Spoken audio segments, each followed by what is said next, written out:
అందాల నవ్వంట శ్రావణి, నీ నడక చూస్తేనే శ్రావణి. నా చిన్నప్పుడు 5 ఏళ్ల వయసు నుంచి స్టార్ట్ చేశాను.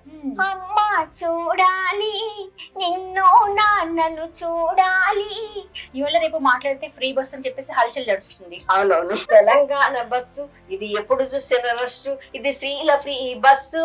ఏమేమి పువ్వుని గౌరమ్మ, ఏమేమి కాయపుని గౌరమ్మ, తంగేడు పువ్వుని గౌరమ్మ, తంగేడు కాయపుని గౌరమ్మ. సీనియర్ ఎన్టీఆర్ గారు అందరికీ అన్న అన్న అని పిలిచే ఆయనకి ఆయన మాత్రం అసలు చెప్తే పెద్ద స్టోరీ అవుతుంది. ఆ పాట అయిపోయేసరికి నా మెట్ చెప్పేశాను. ఓకే, ఆ సాంగ్ తోనే పోలీసు ఇంటికి వచ్చారు. వచ్చిన తర్వాత మాకు మర్చిపోలేదు ఏంటంటే, ఆయన మొట్టమొదటి ప్రమాణ జానపదం అంటే నాకు ఇష్టం. బుర్ర కథలు చెప్పాను కాబట్టి. ముసలి వాడని ఎంచి మురిసి ముందుకు వస్తే. మరి ఎందుకు మీరు అక్కడే ఆగిపోయారు? అసలు ఆ తర్వాత ఏం జరిగింది? ఇప్పటికీ తలుచుకుంటే అది నాకు వింతగానే అనిపిస్తుంది అమ్మా. అంటే నేను చేసిన బిగ్ మిస్టేక్ ఇప్పటికీ నేను నన్ను నేను క్షమించుకోలేని తప్పు ఏంటి అంటే, నేను నెక్స్ట్ డే నేను వెళ్ళకపోవడం. ఎందుకు? ఆ తర్వాత ఆయన ఏంటంటే 1 month తర్వాత ఆయన లేరు. చంద్రబాబు నాయుడు గారి దగ్గరికి కానీ వీళ్ళందరి దగ్గరికి పెడితే వీళ్ళు అవకాశం. రేవంత్ రెడ్డి గారు కనిపిస్తే నేను ఇదే చెప్తాను, నా కోసం ఏమి అడగను.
హాయ్, హలో, నమస్తే. This is Sravani. Welcome to top Telugu TV. మనం ఈరోజు ఒక గొప్ప వ్యక్తిని కలుసుకోబోతున్నాము. అంతకంటే ముందు నేను ఇంకొక విషయం చెప్పాలి. నందమూరి తారక రామారావు గారు మన అన్నగారు. అవునండి, మన తెలుగు వారందరికీ అన్నగారు. మహానుభావుడు ఆయన. అందులోనూ గొప్ప నటుడు. ప్రజలకు అన్నా అంటూ అన్నా అని పిలిస్తే చాలు ఎక్కడున్నా పలుకుతారు. అంతటి గొప్ప వ్యక్తికి 9 సంవత్సరాలు ఏ విధంగా అంటే 9 సంవత్సరాలు తనతో పాటే ఉంటూ, తన ప్రచార సభల్లో పాల్గొంటూ, ఒక కీలక వ్యక్తిగా అన్నగారే అమ్మా అని పిలిచే వ్యక్తి ఆవిడెవరో కాదండి, అరుణ సుబ్బారావు గారు. డాక్టర్ అరుణ సుబ్బారావు గారు. సో ఇప్పుడు ఈ రోజు మనం వాళ్ళ ఇంటికి వెళ్ళబోతున్నాం. పదండి.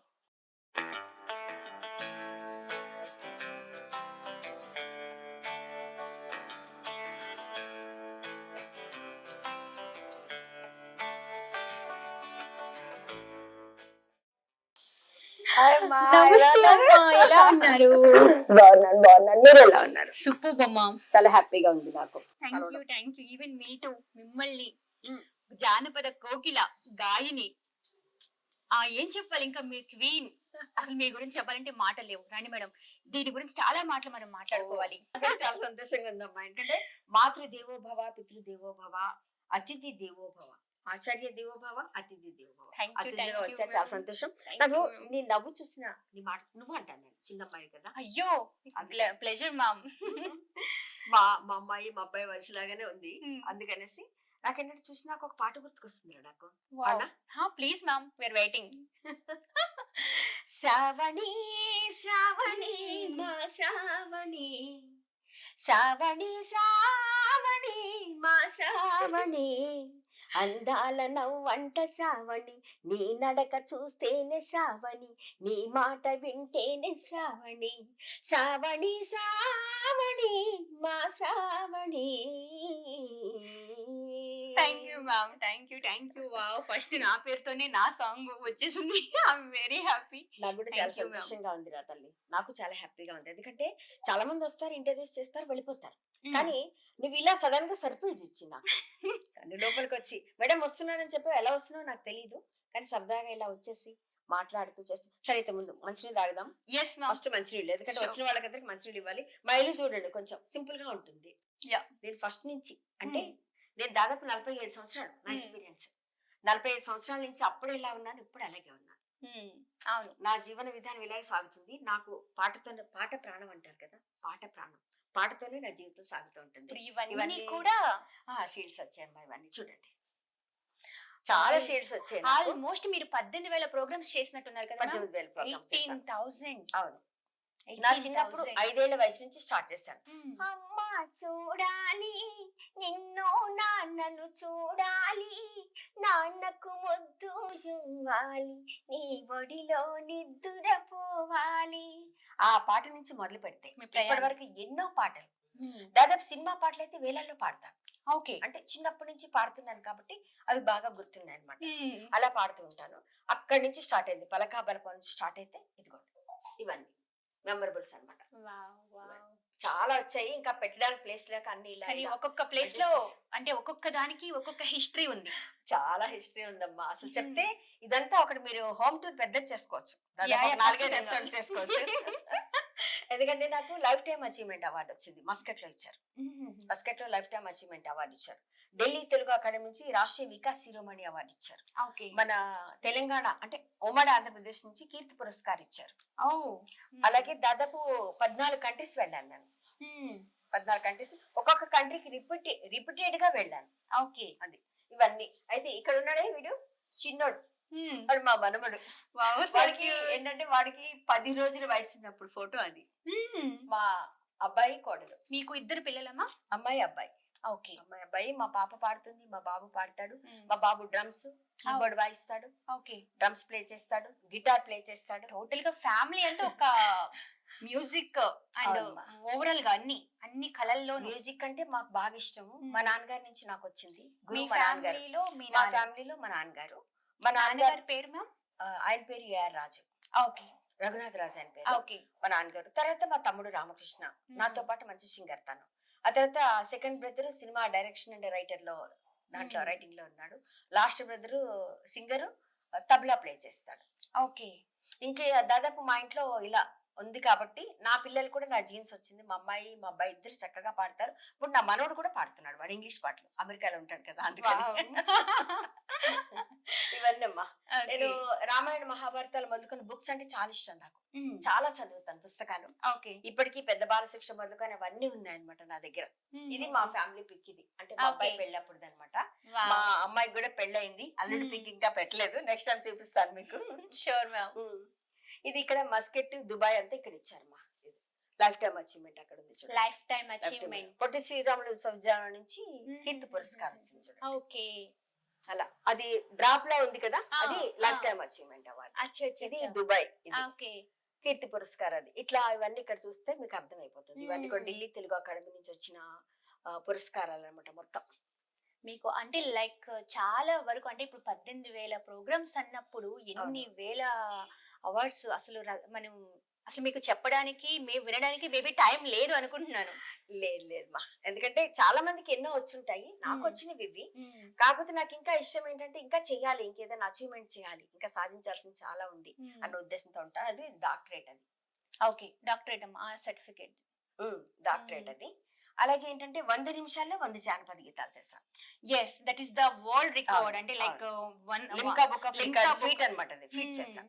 108 నిమిషాల్లో 108 అదేమో జానపదాలు. ఒకటి 108 నిమిషాల్లో 108 జానపదాలు. అవును దాంట్లో ఏంటంటే అక్షర క్రమం అంటారు కదా, అవును. ఆ నుంచి బండిరా వరకు 108 పాటల కోసం నేను 300 పాటలు రెడీ చేసుకున్నాను. ఆ నుంచి బండిరా వరకు పాటలు సెట్ చేసుకుంటూ రాయడం. దాదాపు దాంట్లో 9 భాషలు తీసుకున్నాను. 9 భాషలు, 9 యాసలు, 9 సందేశాలు, 9 రికార్డ్స్. అంటే world book of record, India book of record, Telugu book of record అని ఇలా ఉంటాయి కదా, వాటిలో చేయడానికి అనమాట. 100 నిమిషాల్లో 100 జానపద గీతాలు only Limca book of record feet అనమాట. దాంట్లో 12 భాషలు తీసుకున్నాను. అంటే జానపదాల్లో మనకి ఇతర భాషలు ఉంటాయి కదా, వాటి తీసుకున్నాను అనమాట. అలా మీరు అన్ని ప్రాంతాల్లోని అన్ని భాషల్ని మాట్లాడేస్తూ ఉంటారు. అసలు అసలు ఒక విధంగా చెప్పాలి అని అంటే అరుణ సుబ్బారావు గారు మాట్లాడరండి, మాటని కూడా పాట రూపంలోనే పాడేస్తూ ఉంటారు. చూసారు కదా, ఇప్పుడు నా పేరుతో ఇలా చూసారో లేదో అలా సాంగ్ పాడేశారు. ఇంకెందుకు సరే మేడం, ఇప్పుడు మనం మీరు అన్నారు కదా నేను కిచెన్ క్వీన్ ని అన్నారు. సో క్వీన్ అని చెప్పను, కానీ చక్కగా శుచిగా శుభ్రంగా రుచిగా వండి పెడతాను మా ఆయనకి. Okay. వంట మాత్రం నేనే చేస్తాను, ఇంట్లో అన్ని నేనే చేసుకుంటాను. మా వారి హెల్ప్ తీసుకుంటాను, ఆయన హెల్ప్ చేస్తారు నాకు. సార్ పేరెంట్ మా సుబ్బారావు గారు. సుబ్బారావు నా పేరులో ఉన్న సుబ్బారావు గారు ఆయన, నా జీవితంలోను పేరులోను ఉన్న సుబ్బారావు గారు ఆయన. ఆయనే మీ లైఫ్ అచీవ్మెంట్ లో ఒక భాగం కూడాను. అంతే అంతే. నేను ఈ రోజు ఇలా ఉన్నానంటే ఆయనే. అందుకే చెప్తా, ఏమండి సారు ఓ సుబ్బారావు గారు, అన్ని సిద్ధం చేశాను, దోసకాయ పప్పు చేశాను, రండి రండి రండి రండి రండి రండి తిందురు గాని హో. ఇలా పిలుస్తాను అన్నమాట. సరే మరి టీ తాగుదా, టీ తాగుతావా కాఫీ తాగుతావా? ఏదైనా పర్లేదు మ్యామ్, ఎనీథింగ్. సరే పదమ్మ, వంట చేద్దాం పదవమ్మో, వంటగది చూడు శ్రవణమ్మో. సింపుల్ గా ఉంటుంది అంతే. అంటే మేడం ఇప్పుడు జనరల్ గా స్వతహాగా ఇన్ని పాటలు పాడుతూ ఉంటారు. అసలు మీకు ఒక ప్యాడీ క్వీన్ అంటే ఏ వస్తువు చూసినా, ఈ దేన్ని చూస్తే మీరు ఆటోమేటిక్ గా పాట పాడేస్తారు. అవునమ్మా అవును. ఓకే, ఇప్పుడు వంటగది అంటే జనరల్ గా వంటగదిలో ఎలాంటి పాటలు పాడుతూ ఉంటారు? ఏం లేదు. నాకు అప్పుడు ఆ సమయానికి నాకు ఏది తోస్తే అది పాడుతుంటారు, పాడేస్తారు అనమాట. సపోజ్ టీ పెట్టా కదా, మరుగుతున్నది టీ అమ్మా, తాగమన్నది అరుణమ్మా, హాయిగాను సిప్పు చెయ్యి, నవ్వుతూ నువ్వు శ్రావణమ్మా, నవ్వుతూ నువ్వు శ్రావణమ్మా. అది అంటే అసలు అంతే, మీకు వర్డ్ టు వర్డ్ పదాన్ని మీరు పాట రూపంలోకి వెళ్ళిపోతారు. అంటే అది భగవంతుడు ఏంటో వరం ఇచ్చాడు నాకు. అవును మేడం, నాకు తెలియకుండా అది వచ్చేసింది. అందాల జుట్టుతోని తూనీగలాంటి కళ్ళతోని నవ్వుతూ నడుస్తుంది మా శ్రావణి. ఓకే, కొంచెం వాటర్ అందుకో, మరి పంచదార అవన్నీ వేయాలిగా. మనం పాడుకుంటే టీ అవ్వదు అక్కడ, మనం మధ్య మధ్యలో అక్కడ పట్టొచ్చు, అట్ లాస్ట్ లో పట్టొచ్చు. అట్ లాస్ట్ మంచినీళ్ళు అనమాట, డైరెక్ట్ గా పట్టొచ్చు అనమాట. షుగర్ ఎక్కువ కావాలా తక్కువ కావాలా? నార్మల్ మ్యామ్, చాలా నార్మల్. చాలా కొంచెం వాటర్ పై ఎక్కువ లైట్ గా, చాలు చాలు. చిక్కగా తాగితే బాగుంటుంది కదా. టీ కాఫీ అంటే నాకు చాలా ఇష్టం. టీ అంటే టీ ఎక్కువ పెడుతుంటా అనమాట. ఇవాళ రేపు మాట్లాడితే ఫ్రీ బస్ అని చెప్పేసి హల్చల్ నడుస్తుంది. అవునవును. దాని మీద మీరేమంటారు? అంటే మీరు ఎలా పాడతారు? నేనైతే తప్పకుండా పాడతానమ్మా. ఎలా అంటే, తెలంగాణ బస్సు ఇది ఎప్పుడు చూసిన రష్, ఎందుకో తెలుసా? తెలంగాణ బస్సు ఇది ఎప్పుడు చూసిన రష్, ఇది స్త్రీల ఫ్రీ బస్సు, ఇది స్త్రీల ఫ్రీ బస్సు, మగవాళ్ళకి మిస్. జింతాత చితా చితా జింతాత, అరే జింతాత ఇల్లు కొట్టచ్చు. జింతాత చితా చితా జింతాత, అరే జింతాత చితా చితా జింతాత కదా. భలే, అంటే ఆ నిమిషం అప్పటికప్పుడు ఒక ఫ్లోని ఎలా మేడం, అంటే ఒక మనం ఫ్రీ బస్ అనగానే ఇలా మీరు పాడేస్తున్నారు కదా, అసలు అది ఎలా, అంటే మీకు ఆ థాట్ ఎలా వచ్చేస్తుంది? అంటే ఇంకా మనకి ఏదైనా ఒకటి చెప్పారనుకో, ప్యాడీ కానీ సూట్ కావు మనకి. అవును అవును. కానీ కొన్ని పాటలు అప్పుడు థాట్ వస్తుంది మనకి, ఇది ఇలా పాడితే బాగుంటుంది అన్నట్టుగా థాట్ వస్తుంది. రియల్ కూడా అయినా కొంచెం చాలా మంచిది. ఎందుకంటే మీ సీక్రెట్ ఏంటి? సీక్రెట్ ఏంటి? ఏం లేదు, అన్ని తినేస్తాను, కానీ కొంచెం కూల్ గా ఉండే తిన్నాను. అంటే జనరల్ గా ఎప్పుడూ విన్నాను, మా అమ్మమ్మలు ఇలా చెప్తూ ఉంటారు, ఒక మంచి గొంతు కావాలి అని అంటే పూర్వజన్మలో శివుడికి తేనెతో అభిషేకం చేస్తే ఒక మంచి గొంతు వస్తుందంట. నాకు తెలిసి మీరు చేసేసారేమో. నిజమే, ఎందుకంటే ఇంత మంచి స్వరం. అక్కడ ఎందుకంటే నించోని ఎందుకు కూర్చోబెట్టిస్తాను. అయ్యో అయ్యో నిజమే. మేడం ఒకటి అసలు ఆ అన్నగారు ఇప్పుడు జనరల్ గా మనం మాట్లాడుకుంటే మీకు ఎన్టీఆర్ గారు సీనియర్ ఎన్టీఆర్ గారు అందరికీ అన్న అన్న అని పిలిచే ఆయనకి ఆయన మాత్రం మిమ్మల్ని అమ్మ అని పిలిచేవాళ్ళంట. అవునమ్మా. అమ్మగారు అని అది నా మాత్రమే అదృష్టం మిమ్మల్ని అది. పిలిచేవారు. అంటే అలా ఎలా అంటే అసలు ఏంటి ఆ బాండింగ్ అని ఎప్పటి నుంచి ఆ జర్నీ ఎప్పటి నుంచి అసలు అన్నగారితో? ఓ అది చాలా అసలు చెప్తే పెద్ద స్టోరీ అవుతుంది. కానీ సింపుల్ గా చెప్తాను 2 మాటల్లో. అది పార్టీ స్థాపించిన రోజులు అనమాట. స్థాపించిన తర్వాత పెద్ద మీటింగ్ ఆఫీస్ రామచంద్రాపురంలో ఏర్పాటు చేస్తారు. అంటే మేము పటంచెరువులో ఉండేవాళ్ళం. ఉన్నప్పుడు ఏమైందంటే పబ్లిక్ అందరూ వస్తున్నారు, వాళ్ళందరినీ కొంచెం కంట్రోల్ చేయాలన్నా, వాళ్ళందరినీ ఎంటర్టైన్ చేయాలన్నా, ఎవరైనా కావాలని లోకల్ గా ఉన్న నన్ను మా బ్రదర్ ని తీసుకొచ్చారు. ఓకే. తీసుకొచ్చి ఆ మీటింగ్ లో మేము పాడుతున్నాం. ఏంటి మేము ఎన్నికల పాటలేవి కాదు, ఎన్టీ రామారావు గారికి సంబంధించిన సినిమా పాటలన్నీ పాడుతున్నాం. రామ కథను వినరయ్యా, ఇహ పరసుఖములను సగే సీత, రామ కథను వినరయ్యా. వినుడి వినుడి రామాయణ గాథ వినుడి మనసారా, ఆలకించిన ఆలపించిన ఆనందములికించే గాథ, వినుడి వినుడి రామాయణ గాథ వినుడి మనసారా. వెన్న మీ గడలు తిన్నావట, వెన్నెలలో ఆడుకున్నావట, ఎన్నో నేర్చినవన్నీ కాడవట, ఏ మందువో మరి నా మాట, ఏ మందువో మరి నా మాట. ఒకటా రెండా ఆయన ఎన్ని పాటలు, ఆయన పాటలన్నీ కంటిన్యూస్ గా పాడుతున్నాం. పబ్లిక్ ఎంతో మంది వచ్చేస్తారు అనమాట. అందరూ శ్రద్ధగా వింటున్నారు. ఓకే. ఆయన పాటలన్నీ నేను మా బ్రదర్ ఇద్దరం పాడుతున్నాం, పద్యాలు పాటలు. ఈలోపు ఎన్టీ రామారావు గారి మీద ఊరేగింపు అక్కడికి వచ్చారు. ప్రచార సభ దగ్గరకు వచ్చారు. ఆయన వచ్చే సమయానికి అది నా అదృష్టం అనుకుంటా బహుశా. ఆయనకి ఇష్టమైన పాట నాకు తెలియదు, కానీ నేను పాడడం మొదలు పెట్టాను. ఏ తల్లి నిన్ను కన్నదో, నేను నీ తల్లినైనానురా, ఆ నీ తల్లినైనానురా, నా వరాల తొలి పంటగా, నా వరాల తొలి పంటగా, నీవు నా ఇంట వెలిసావురా. ఇది పాడుతున్నా. ఓకే. ఆ పాట అయిపోయేసరికి నా మెట్లెక్కేశారు. ఓకే. ఆ సాంగ్ తోనే మిమ్మల్ని అమ్మ అమ్మ అని పిలిచారు. ఆయన ఎక్కేసి వెంటనే స్టేజ్ మీదకి వచ్చేసారు. ఆయన రావడంతో మమ్మల్ని ఇట్లా వెనక్కి తోసారు. మైక్ ఆయన అందుకున్నారు. పాట అయిపోయింది, ఆయన ఎంటర్ అయ్యారు. ఓకే. సరిగ్గా ఎంటర్ అవగానే ముందు ఆయన మైక్ పట్టుకొని అడిగిన ఆ విషయం ఒకటే, ఏ తల్లి నిన్ను కన్నదని పాడారు ఇందాక, ఆ తల్లి గారు ఎక్కడున్నారు? అప్పుడు వెంటనే నన్ను ముందుకు తోసారు. నేను దాదాపు ఏంటంటే 12 ఏజ్ ఉంటది అన్నమాట, 11-12 ఏళ్ళ అమ్మాయిని. నన్ను ముందుకు తోసారు. లంగా జాకెట్ వేసుకొని నన్ను తోసి, ఈ అమ్మాయి పాడిందండి అనగానే, నాకు తల్లిగారు లేరు, ఇక్కడ నుంచి ఆవిడే మా తల్లిగారు, మీరు ఇక్కడే ఉండండి తల్లిగారు, మీతో మాట్లాడతారు అని చెప్పి ఇంకా ఆయన మాట్లాడారు. అది తలుచుకుంటే ఇప్పటికీ నాకు వైబ్రేషన్ వస్తుంది. నిజమే. అంటే అంత మందిలో ఆ నిమిషం నన్ను అలా పలకరించి ఇంకా తర్వాత అందరితో మాట్లాడారు. అంత అయిపోయిన తర్వాత వెంటనే మా వాళ్ళందరిని పంపించేశారు. అప్పుడు ఆయన నుంచని, మీరేం చేస్తూ ఉంటారు, ఎక్కడ ఉంటారు, మా నాన్నగారిని అడిగంటే ఇక్కడే ఉంటాం పటంచెరు అంటే, చాలా అద్భుతంగా పాడుతున్నారు, పాటలన్నీ విన్నాను, ఇక నుంచి నాకు అమ్మగారు లేరు, ఆవిడే మా తల్లిగారు నాతోనే ఉంటారు, మీరు పంపిస్తారా మీరు మాతో అని అడిగారు మా నాన్నగారిని. తప్పకుండా అండి, మీరు కూడా రావాలి, పిల్లలిద్దరు చక్కగా పాడుతున్నారు లవకుశుల్లాగా, ఇక నుంచి ప్రచార సభలు ఉన్నాయి, అన్నిటికీ నేను తీసుకెళ్తాను, మాతో పాటు మీరు ఉండాలి అని అన్నారు. అలా మీ జర్నీ ఎన్ని సంవత్సరాలు మేడం? 9 సంవత్సరాలు పైన. 9 సంవత్సరాల పూర్తిగా గుర్తులేదు కానీ 9 సంవత్సరాల పైన తెలిసి. అలా చెప్పడం జరిగింది. చెప్పేసి ఆయన వెళ్ళిపోయారు. ఆయన సరే అని వేరే వాళ్ళకి ఎవరికో చెప్పినట్టున్నారు, అంత అయిపోయింది. మేము ఇంటికి వెళ్ళిపోయాం, మర్చిపోయాం. ఇంటికి వెళ్ళిన తర్వాత సాయంత్రం మాకు ఇంటికి పోలీసులు వచ్చారనమాట. ఇప్పుడు ఆ రోజులో పోలీసులు ఇంటికి వచ్చారంటే ఎందుకు వచ్చారో ఏంటో భయం ఉంటుంది కదా. పోలీసులు ఇంటికి వచ్చారు. వచ్చిన తర్వాత మాకు అన్నగారి దగ్గర నుంచి ఫోన్ వచ్చిందండి, మిమ్మల్ని పొద్దున్న అక్కడికి పంపించమని చెప్పారు, మీరు ఎర్లీ మార్నింగ్ 6 o'clock కల్లా పోలీస్ స్టేషన్ దగ్గరికి వచ్చాయండి అని చెప్పారు. వెంటనే మా నాన్నగారు నేను అందరం రెడీ అయిపోయి పొద్దున్న ఎర్లీ మార్నింగ్ పోలీస్ స్టేషన్కి వెళ్తే, వాళ్ళు మమ్మల్ని పాలవెల్లో ఎన్టీ రామారావు గారింటికి పంపించారు. అక్కడికి వెళ్ళేసరికి గేట్ దగ్గర కూడా చెప్పినట్టున్నారు, 2 పిల్లలు వస్తారు పటంచెరువు నుంచి అని. మేము వెళ్ళగానే పటంచెరువు అని చెప్పగానే లోపలికి పంపిస్తారు.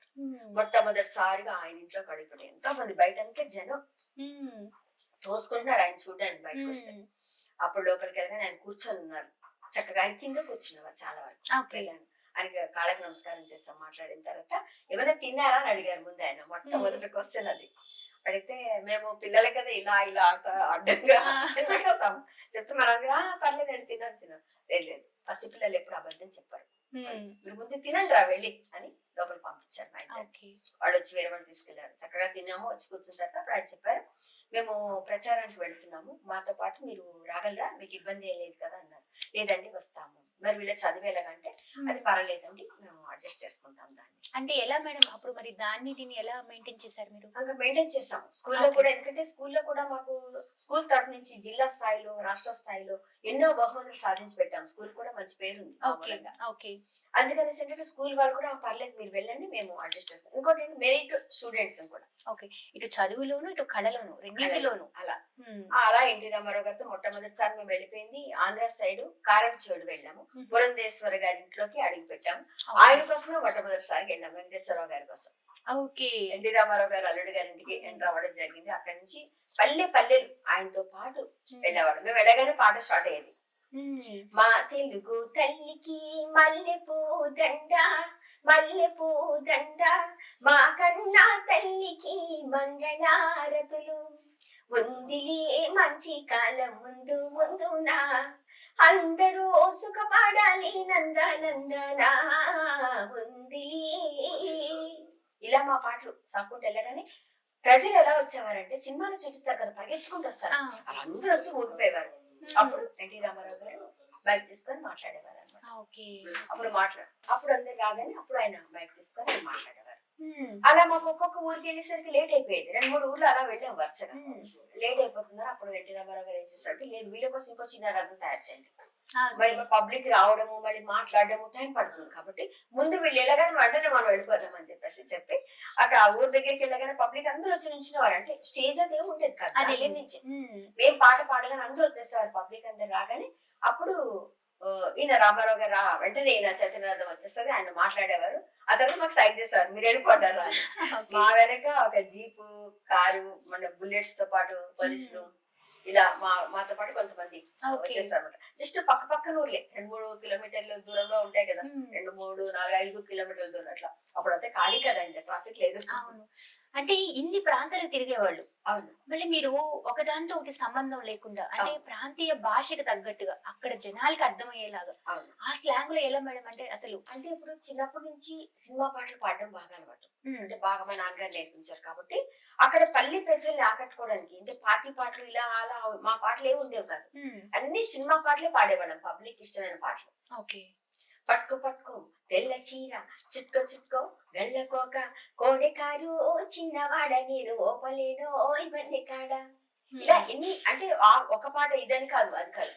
ముద్దపత్తి పూలు పెట్టి మొగలి రేకులు జడను జుట్టి హంసలా నడిచి వచ్చి చిట్టమ్మా మా ఇంటికేమి తెచ్చావమ్మా చెప్పమ్మా. ఎన్టీ రామారావు గారి పాట ఒకటి రెండు కాదు కదా. అవును, ఆయన పాటలు పాడేసరికి పబ్లిక్ అందరు రాగానే ఈయన మాట్లాడటం. మా తెలుగు తల్లికి అన్నది మాత్రం కంపల్సరీగా ప్రార్థనా గీతంగా చెయ్యెత్తి జై కొట్టు తెలుగోడా గతమెంతో ఘన కీర్తి కలబోడా, ఇలాంటి ఉత్సాహపరిచి దేశభక్తి గీతాలు ఇలా పాడుతూ వెళ్ళడం. మళ్ళీ మధ్యలో ఎక్కడైనా ఆకలి సమయం మధ్యాహ్నం అయ్యేసరికి హరికృష్ణ గారు ఆట మధ్యాహ్నం అవుతుంది భోజన సమయం అయింది అని చెప్పినప్పుడు అక్కడ ఊర్లోకి వెళ్ళడానికి ముందే ఆయన చెప్పారనమాట. ఎన్టీ రామారావు గారి దగ్గర విన్నప్పుడు నేను ఆ మాటలు ఇంకా నాకు గుర్తున్నాయి. మనం ఇప్పుడు ఊర్లోకి వెళ్ళిన తర్వాత ప్రజలందరూ మన అభిమానులు, మన అభిమానంగా పరిగెత్తుకుంటూ వస్తారు వాళ్ళు చూడడానికి మాట్లాడడానికి.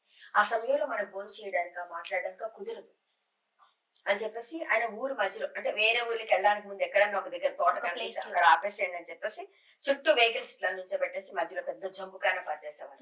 పరిచేసి అక్కడ కూర్చొని భోజనం చేసేవాళ్ళు.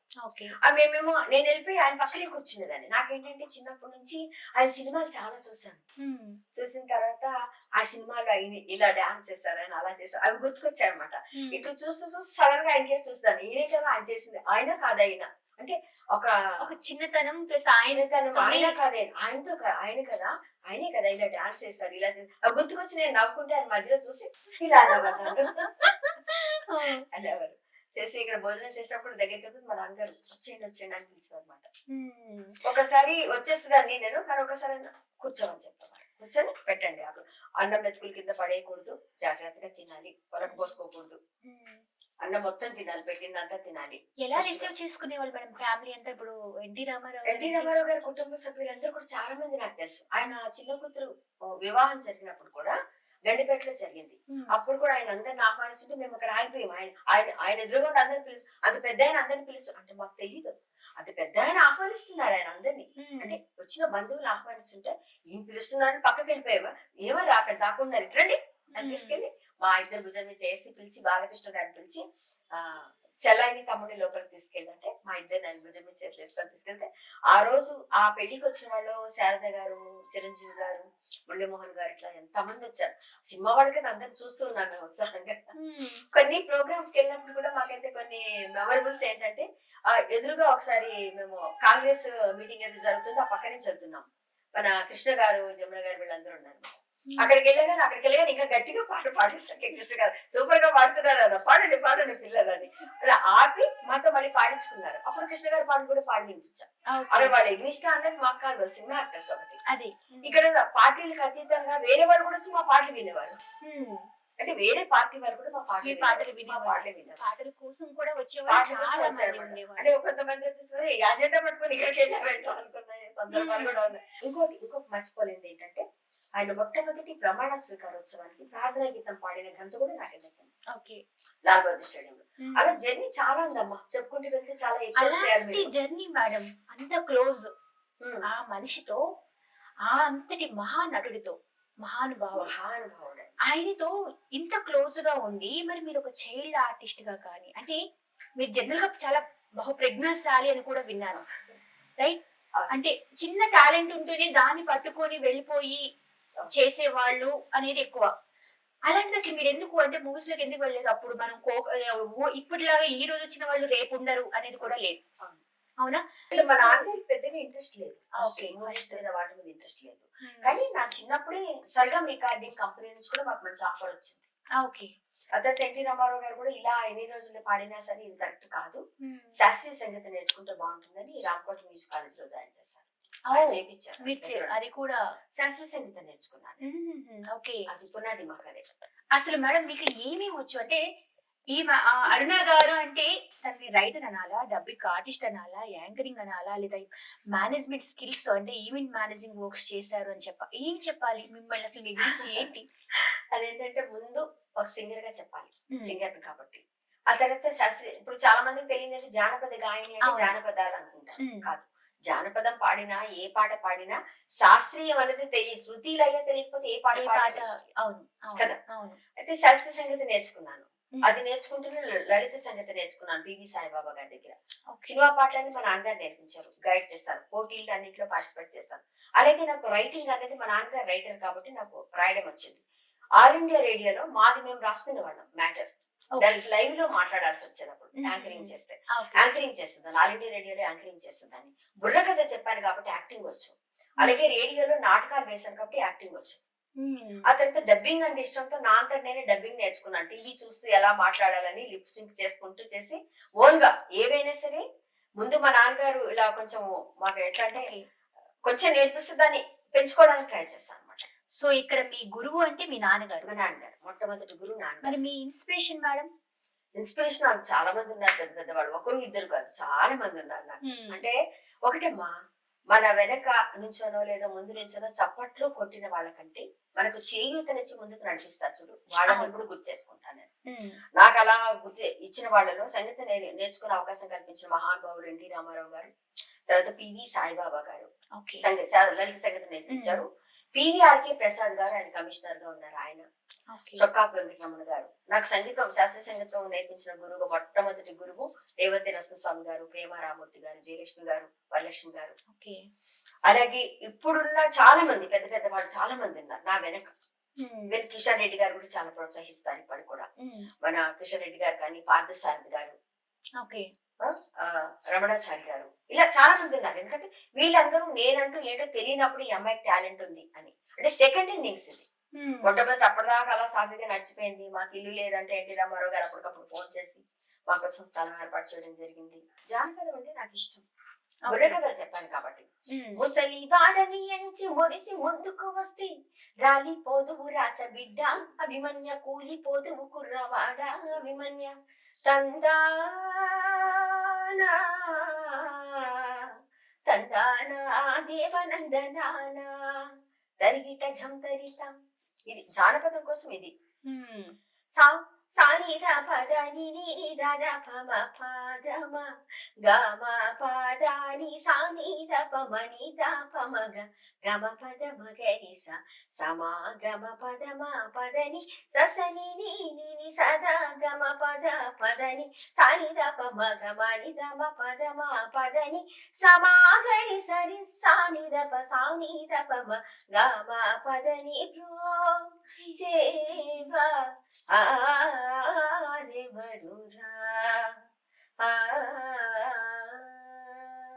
అంటే ఇవి ఈ శాస్త్రీయంగా పాడడానికి కానీ ఇలా చాలా మంది ఒకరిద్దరని కాదు, ఎవరిదైనా మర్చిపోతే కూడా వాళ్ళకి నేను ఇది అంటే వాళ్ళందరినీ నేను గుర్తు చేసుకుంటాను. మేడం ఇప్పుడు ఒకటి మీరు సార్ దగ్గర అంటే ఆల్మోస్ట్ 9 సంవత్సరాల పైన ఆయన దగ్గర ఉన్నారు.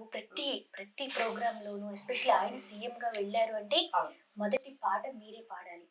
అంతటి అనుబంధం మీ మధ్య ఉంది. అలాంటప్పుడు మీకు పెళ్లి తర్వాత అసలు ఏమైందంటే పెళ్లి తర్వాత ఎందుకు మీరు అంత ఆయన 2 సార్లు అంటే 2 సార్లు సీఎం గా అన్నగారు అయినప్పుడు నందమూరి తారక రామారావు గారు మరి ఎందుకు మీరు అక్కడే ఆగిపోయారు? అసలు ఆ తర్వాత ఏం జరిగింది? ఇప్పటికీ తలుచుకుంటే అది నాకు వింతగానే అనిపిస్తుంది అమ్మా. అంటే మ్యారేజ్ కి ముందు ఏదైనా వాళ్ళ దగ్గర నుంచి ఏదైనా తీసుకోవాలి సంపాదించుకోవాలన్న థాట్ మాకు తెలియదు. మా నాన్నగారు కూడా పెద్దగా ఆలోచించేవారు కాదు, ఎందుకంటే మాకున్నదే మా నాన్నగారు వేరే వాళ్ళకి ఇచ్చేసేవారు. ఓకే, అలా ఉండేది పరిస్థితి. ఆ తర్వాత ఇంకోటి ఏంటి, మాతో పాటు చాలా మంది వచ్చేవారు. వాళ్ళ పేర్లు ఇప్పుడు చెప్పను నేను. కొంతమంది ఏంటంటే అమ్మ ఒకసారి అన్నగారి దగ్గర తీసుకెళ్ళండి, మినిస్టర్ దగ్గరికి ఎక్కడికైనా వెళ్ళండి. మా తమ్ముడిని నన్ను తీసుకొని ఎందుకు తీసుకెళ్ళేవారు తెలియదు, ఎందుకంటే మాకు చాక్లెట్స్ కొనిపించేవారు తినిపించారు అంతవరకే తెలుసు. ఇంటికి వచ్చారు పిల్లల్ని తీసుకొని వెళ్తామండి, వాళ్ళని తీసుకొని వెళ్తే కొంచెం మాకు బాగుంటుంది అని తీసుకెళ్లేవారు. మా నాన్నగారు పంపించేవారు, వాళ్ళు తీసుకెళ్లేవారు, వాళ్ళు ఏదో పనులు చేసుకునేవారు. తర్వాత తెలిసింది మాకు చాలా బాక్స్ వాళ్ళు అట్లా వేరే వాళ్ళు చేసుకున్నారు. ఎన్టీ రామారావు గారిని అడగాలని థాట్ లేదు, కానీ ఎన్టీ రామారావు గారి ఆయనంతటా ఆయనే తల్లిగారు మీకు ఇల్లు ఉందా అని అడిగారు. లేదండి అని చెప్పాను. సరే అని అప్పటికప్పుడే నా ఎదురుగా పిఎన్ పిలిచి పిఎస్ చెప్పారన్నమాట, పటేల్ ఫోన్ కలపండి, ఇక్కడ సర్పంచ్ ఫోన్ చేశారు. చేసిన తర్వాత అప్పుడు ఆయన డైరెక్ట్ గా మాట్లాడారు. ఓకే, మా తల్లిగారికి ఇల్లు లేదు, ఒక మంచి స్థలం చూసి పెట్టండి. ఒక సింగిల్ కాల్ అంతే. వెంటనే అక్కడ స్థలాలు చూసారు, మా నాన్నగారు చూపిస్తే ఇది ఇక్కడ ఉంటామండి, ఇది బాగానే ఉందని అన్నారట. అప్పుడు ఒక 200 గదులు ఎంత కావాలని ఆయన అడిగితే కూడా కొంచెం మా ఇంటి వరకు సరిపోతుందని మా నాన్నగారు అది కూడా అడగలేదు. అది చేస్తాం. ఆ తర్వాత ఎన్టీ రామారావు గారితో ప్రోగ్రామ్కి వెళ్ళాక మాకు ఇవ్వాల్సిన మనీ దగ్గరకు వచ్చేసరికి కూడా కొంచెం ఎక్స్ట్రా ఇవ్వండి, వాళ్ళు ఇల్లు కట్టుకుంటారు. ఓకే, అది జరిగింది. ఆ తర్వాత ఏంటంటే మా నాన్నగారికి ఒక మాట చెప్పారు. ఆయన మీరు పిల్లల్ని శాస్త్రీయ సంగీతం నేర్పించాలి, తిరుపతి పంపిద్దాం బాగుంటుంది వెంకటేశ్వర స్వామి సన్నిధిలో అంటే, వాళ్ళు వెళ్ళిపోతే మాకు కూడా కష్టం అవుతుందండి, పిల్లల్ని పంపించలేము అని అన్నారు. సరే అయితే ఇక్కడే నేర్పిద్దామని ఇక్కడ నేర్పించడానికి పంపించారు. అది మా నాన్నగారిని లోన్ ఏదైనా తీసుకొని జాబ్ చేస్తారా అని అడిగారు, ఏదైనా షాప్ కావాలని అడిగారు. మా నాన్నగారు నాకేమొద్దు అన్నారు. అది అయిపోయిన తర్వాత ఇంకోటి ఏంటంటే సరే ఒక మాట చెప్పారు ఆయన. ఇంకోటి ఏంటి, అమ్మాయి వివాహ విషయం మాత్రం మాకు వదిలిపెట్టండి, మా తల్లి గారి వివాహం మేము దగ్గర నుంచి జరిపిస్తాం, మీరు వరుణ్ చూసే బాధ్యత మీరు చూసుకోండి అని చెప్పారు. సరే అండి అన్నారు. నా పెళ్లి అనుకోకుండా అయిపోయింది. అది సడన్ గా అన్నది, అనుకోకుండా మా సుబ్బారావు గారు చూడడం, అనుకోకుండా అది అయిపోవడము, ఇది జరిగిపోవడం వలన. ఇంకోటి ఏంటంటే ఆయన్ని పిలిస్తే అంత పెద్ద ఆయనకి ఏం చెప్తాం, ఆయన చెప్పారు కానీ ఆయనకి చెప్తామా అంటే ఇప్పుడంటే పిలిస్తే బాగుండు అని అనిపిస్తుంది, కానీ అప్పుడు తెలియదు ఇవన్నీ. అయిపోయింది, నేను వివాహం చేసుకొని వెళ్ళిపోయాను. మరి ఆయన కలవలేదు, నేను విజయవాడ వెళ్ళిపోయాను. ఓకే, ఇంకా కాకపోతే ఆయన గుర్తుకొచ్చేవారు. ఎలా అంటే మాటి మాటికి ఆయన కలిసేదాన్ని నేను వెళ్ళి. ఆ తర్వాత మా వాళ్ళకు కూడా వాళ్ళు పిలిచారంట, కానీ మా వాళ్ళు కూడా ఎవరు వెళ్ళలేదు, పెద్దగా దాన్ని పట్టించుకోలేదు అంత. అంటే వెళ్ళాలి కలవాలి అని ఎందుకు లేదో మరి నాకు తెలియదు, ఇప్పటికీ అది అర్థం కాదు నాకు. ఆ తర్వాత మ్యారేజ్ వెళ్ళిపోయిన తర్వాత ఆయన చనిపోవడానికి ఒక 1 నెల రోజుల ముందు మాత్రం నాకు ఇంటికి టెలిగ్రామ్ వచ్చింది. ఎందుకంటే ఆయన చెప్పారట, అమ్మాయిని చూడాలని అనిపిస్తుంది, ఒకసారి చూడాలనిపిస్తుంది, మనసు లాగుతుంది, చాలా రోజులైంది నేను చూడలేదు. అప్పటికి 1 or 2 years చాలా లేకపోయింది. చాలా జరిగాయి ఈలోపు. లక్ష్మీ పార్వతి గారిని పెళ్లి చేసుకోవడం కానీ, ఆయన ముఖ్యమంత్రి పదవి నుంచి తప్పుకోవడం కానీ, ఇట్లాంటివన్నీ చాలా చాలా జరిగినాయి. వాళ్ళు చూస్తున్నాం, టీవీలో చూస్తున్నాం, పేపర్లో చూస్తున్నాం, మనసుకు బాధ అనిపిస్తుంది, ఆయన చూడాలనిపిస్తుంది. ఎందుకంటే తల్లిగారు ఎంతో ఆప్యాయంగా కానీ పలకరించేవారు. మీరు ఎప్పుడు వెళ్ళలేదు. వెళ్ళాలని అనుకోలేదు. వెళ్ళాలి అంటే చూడాలి, వెళ్ళాలి అంటే అప్పుడు ఇంకోటేంటి పెళ్లి అయిన తర్వాత చాలా వరకు ఫ్రీడమ్ తక్కువ ఉంటుంది ఆడవాళ్ళకి. అత్తగారింట్లో ఉన్నప్పుడు ఇంకా తక్కువ ఉంటుంది. నేను చిన్న అమ్మాయినే. నాకు మ్యారేజ్ అయ్యేసరికి నాకు 18 ఏళ్ళు. ఓకే. మ్యారేజ్ అయిపోయింది. 17, 18 ఏళ్లలో మ్యారేజ్ అయిపోయినప్పుడు పెద్దగా తెలీదు మనకి. అలా ఉన్నప్పుడు ఇంటి దగ్గర నుంచి టెలిగ్రామ్ వచ్చింది. పెద్దాయన నేను చూడాలనుకుంటున్నాను. ఇమ్మీడియేట్ గా బయలుదేరరా అని టెలిగ్రామ్ వచ్చింది. మా నాన్నగారు టెలిగ్రామ్ వస్తే నేను బయలుదేరి వచ్చాను. నేను ప్రెగ్నెంట్ తో ఉన్నాను అప్పుడు. బయలుదేరి అప్పుడు హైదరాబాద్ వచ్చాను. ఓకే. హైదరాబాద్ వచ్చినప్పుడు మా నాన్నగారు వాళ్ళ ఇల్లు కనుక్కొని వేరే వాళ్ళని పంపించారట, ఎంక్వైరీ చేయించి చెప్పారట అమ్మాయిని చూడాలంటున్నారు ఆయన అని. మా నాన్నగారు నాకు టెలిగ్రామ్ ఇస్తే నేను వచ్చాను. అప్పుడు మా నాన్నగారు నన్ను తీసుకొని వెళ్ళారు. వాళ్ళ ఇంటికి వెళ్ళేసరికి అక్కడ బంజారా హిల్స్ లో ఉన్నారు ఆయన. అక్కడికి వెళ్ళేసరికి త్వరగా రండి అమ్మా, ఇప్పటిదాకా మీకోసం చూసి మెట్లు ఎక్కుతున్నారు ఆయన పైకి అనేసి. మధ్యాహ్నం అయిపోయింది అప్పుడు మేము వెళ్ళేసరికి. అదే అప్పుడు నేను వెళ్ళేసరికి ఒక 4-5 మెట్లు ఎక్కారు ఆయన. ఎక్కి అప్పుడు వెంటనే వేరే అన్నగారు అమ్మాయి వచ్చారు.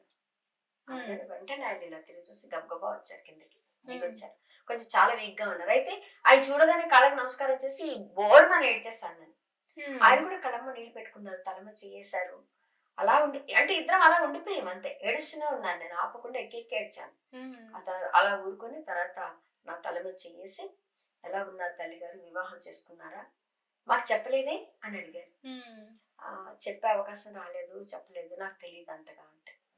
చిన్నపిల్ల మీకేం తెలుసు అని చెప్పాను. సంసి బాగున్నారా, బాగా చూసుకుంటున్నారా, అందరు బాగున్నారా, ఆయన ఏం చేస్తారు చక్కగా అడిగాను. నన్ను అడిగిన తర్వాత మీతో చాలా మాట్లాడాలని ఉంది తల్లిగారు, ఎన్నో మాట్లాడాలని ఉంది నాకు మా అమ్మగారు లేరు కదా, మీరే నాకు అమ్మగారు, మిమ్మల్ని చూడాలి అని మనసు లాగింది, అందుకే పిలిచాము మిమ్మల్ని. ఆయన ఏంటి మేము అనేవారు, నేను అనేవారు. అదే ఎవరినైనా మీరు అని పిలిచేవారు. నేను చిన్న అమ్మాయిని, నన్ను మీరు అని పిలవక్కర్లేదు, మీరు అని పిలిచేవారు.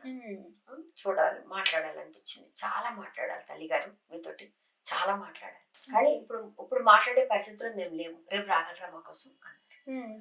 తప్పకుండా వస్తానండి అన్నాను. అందరు బాగున్నారు కదా అనేసి. ప్రెగ్నెంట్ తో ఉన్నారా అని అడిగారు. అవునని చెప్పాను. చాలా సంతోషం అని ఆశీర్వదించాను. నన్ను ఆశీర్వదించిన తర్వాత అప్పుడు లక్ష్మి ఎవరు వచ్చారో చూడు అని పిలిచారు. లక్ష్మీ పార్వతి గారు వచ్చారు. ఏమా బాగున్నావా అన్నారు. ఆవిడ వెళ్ళిపోయారు. అంటే మళ్ళీ ఆవిడ నాకు ముందు నుంచి పరిచయం ఉన్నారు, మాకు తెలుసు. ఆవిడ వెళ్ళిపోయిన తర్వాత మరి ఏమనుకున్నారు ఆయన ఇలా చూసి కామ్ అయిపోయాను. ఆ తర్వాత అక్కడ లోపల ఆవిడ ఒక ఆవిడ పిలిచారు, దుర్గమ్మ గారని ఏదో పేరుంది, ఆవిడ పిలిచారు. పిలిచి ఆడపిల్ల ఇంటికి వస్తే ఏమేమి పెట్టి పంపిస్తామో అవి పట్టుకోండి అంటే ఆవిడ లోపలికి వెళ్ళి చీర, జాకెట్, పువ్వులు, పండ్లు, స్వీట్లు అన్ని పట్టుకొని వచ్చారు. ఆవిడ పట్టుకురాగానే తాంబూలంతా తేగానే ఈయన జేబులోంచి చేసి కట్ట తీశారు. కట్ట ఉంది, అలా పెట్టారు. పెట్టి ఆ కళ్ళు మూసుకొని ఆశీర్వదించి నా తల మీద ఆశీర్వదించి ఆవిడ ఒళ్ళో పెట్టమని చెప్పారు. కూర్చోబెట్టి ఒళ్ళో పెట్టండి, బొట్టు పెట్టి. ఆవిడ బొట్టు పెట్టి ఒళ్ళో పెట్టారు. తల్లిగారు రేపు పొద్దున్నారండి, మీతో మాట్లాడాలి, చాలా మాట్లాడాలి తల్లిగారు మీతో అన్నారు. చిన్నపిల్లలు నాతో ఆయన ఏం చెప్పాలనుకున్నారు నాకు తెలియదు, కానీ నేను చేసిన బిగ్ మిస్టేక్ ఇప్పటికీ నేను నన్ను నేను క్షమించుకోలేని తప్పు ఏంటి అంటే నేను నెక్స్ట్ డే నేను వెళ్ళకపోవడం. ఎందుకు అది నాకు తెలియదు. అంటే అంత ఆప్యాయతగా రాండమ్మా అని చెప్పి పిలిచిన తర్వాత అసలు మీరు వెళ్ళకపోవడం అనేది అది నేను చెప్పలేను. నాకు అంత ఫ్రీడమ్ లేదు వెళ్ళడానికి, వెళ్ళలేకపోయా నెక్స్ట్ డే అంతే. ఓకే. ఆ తర్వాత ఆయన ఏంటంటే 1 month తర్వాత ఆయన లేరు. అది నాకు అసలు చాలా రోజుల దాకా నేను మనిషిని కావడానికి. కొంతమంది ప్రముఖులు వాళ్ళతో మనకి కొంచెం పరిచయం, ఈయనతో ఎక్కువ పరిచయం ఉంది. కొద్ది పరిచయం ఉన్న వాళ్ళని చూస్తేనే నేను బాధపడతాను. అట్లాంటిది ఆయన అదొకటి బాధాకరమైన విషయాలు. అంటే ఆ తర్వాత సెకండ్ ఇన్నింగ్స్ మళ్ళీ 98 నుంచి స్టార్ట్ చేశాను. మళ్ళీ హైదరాబాద్ వచ్చాక మళ్ళీ స్టార్ట్ చేశాను. మా వారి సపోర్ట్ ఇప్పుడే కాదు, ఎప్పుడు ఉంది నాకు. నేను ప్రెగ్నెంట్ తో ఉన్నప్పుడు కూడా వెళ్ళి పాటలు పాడేదాన్ని ఆల్ ఇండియా రేడియోలో. అప్పుడు మళ్ళీ మొదలు పెట్టినప్పుడు ఏమైందంటే ఎక్కే గుమ్మం దిగే గుమ్మం మళ్ళీ ఫస్ట్కి మొదటికి వచ్చేసాను. ఎన్టీ రామారావు గారి గురించి నేను ఎక్కడ మాట్లాడలేదు. నేను ఎన్టీ రామారావు గారితో చేశానని చెప్పడానికి కొన్ని ఉన్నాయి నా దగ్గర గుర్తులు, ఆయనతో ఉన్న ఫొటోస్ అవి ఉన్నాయి. కానీ నేను అప్పుడు చెప్పలేదు. నాకు డబ్బింగ్ అంటే ఇష్టం. డబ్బింగ్ కోసము, పాటల కోసం చాలా తిరిగాను, కష్టపడి అన్ని ఛానల్స్ తిరిగాను. రాత్రనక పగలనక తిరిగేదాన్ని. అసలు ఆడపిల్లలు కూడా పెద్ద సేఫ్టీ ఉండదు, కానీ అవన్నీ తప్పించుకుంటూ మనం ఎప్పుడైనా సరే ఒక గౌరవం నిలబెట్టుకోవాలి ఆడపిల్లలు. నా ఉద్దేశం అది. గౌరవాన్ని నిలబెట్టుకుంటూ మన టాలెంట్ ని మనం చూపించాలి బయటికి. అలా నేను నా టాలెంట్ తో పైకి రావడానికి నేను చాలా ప్రయత్నించాను. ఆ సమయంలో ఇప్పుడు మీకు బాలకృష్ణ గారు, మురళీకృష్ణ గారు, మోహన్ గారు, మన హరికృష్ణ గారు కూడా వీళ్ళందరూ తెలుసు కాబట్టి మరి మీరు మళ్ళీ ఎందుకు వాళ్ళ దగ్గర వెళ్ళలేదు. నేనే వెళ్ళలేదు, ఎందుకంటే సినిమా రంగానికి వెళ్ళాలని పెద్దగా అప్పుడు అనుకోలేదు నేను. సినిమా రంగానికి వెళ్ళలేకపోయినా ఇప్పుడు మీరు డబ్బింగ్ గా కానీ సింగర్ గా అంటే వీటన్నింటిలో ఆల్మోస్ట్ దాని దగ్గరలో ఉండనే అవును, ఈ కళ చేస్తాను, కూడా. చేస్తాను. అలాంటప్పుడు అసలు అంటే ఎందుకు అనిపించలేదు మీకు అది అటువంటి? నాకు అంతగా తెలియదు. ఎందుకంటే ఏమైందంటే ఇక్కడ నాకు ప్రాబ్లమ్, కొంతమంది దగ్గరికి నేను వెళ్ళాలంటే నాకు అక్కడ పరిస్థితులు బాలేకపోతే నేను వెళ్ళను. మీకు అలాంటిది ఏదైనా చేదు అనుభవం అయిందా? అంటే లేదు, వెళ్తే జరగలేదు నాకు. మంచిగా రిసీవ్ చేసుకొని లేక కొంచెం చూసి చూడనట్టుగా ఎవరి కొంతమంది దగ్గరైనా? చూసి చూడనట్టు వదిలేసిన వాళ్ళు ఉన్నారు. మనల్ని హ్మ్. అవమానించే వాళ్ళు ఉన్నారు. హ్మ్. అయినా సరే అవన్నీ పక్కన పెట్టేసి నేను వెళ్ళలేదు. నాకెందుకో నచ్చలేదు కొన్ని. ఓకే. నేను వెళ్ళలేదు. అలా హ్మ్. వదిలేసాను. కాకపోతే ఈలోపు నేను ఛానల్స్‌లో వాటిలో నేను ప్రోగ్రామ్స్ చేస్తూ నిలదొక్కుకున్న తర్వాత నాకు మంచి పేరొచ్చింది. హ్మ్. ఫస్ట్‌లో నన్ను నిలబెట్టిన వాళ్ళు, చేసిన వాళ్ళే తర్వాత నా అపాయింట్‌మెంట్ కోసం వెయిట్ చేసే పరిస్థితొచ్చింది. ఓకే. హ్మ్. చంద్రబాబు నాయుడు గారి దగ్గరికి కానీ, వీళ్ళందరి దగ్గరికి వెళ్తే వీళ్ళు అవకాశం ఇచ్చేవారేమో. కానీ నేను వెళ్ళలేదు. హ్మ్. అందుకని తప్పు వాళ్ళది కాదు, నాదే అది.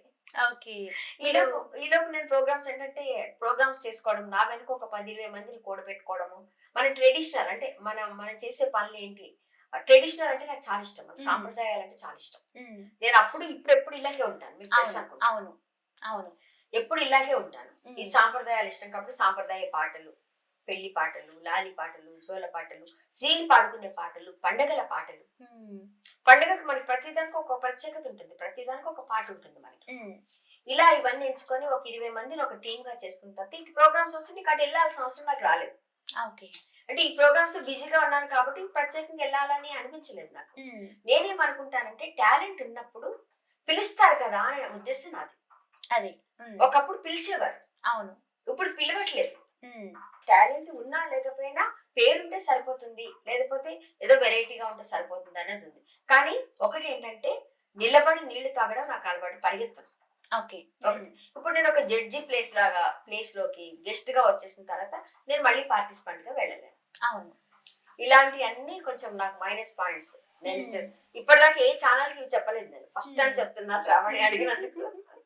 అంటే ఇది అంటే మనం ప్రయత్నించాలి.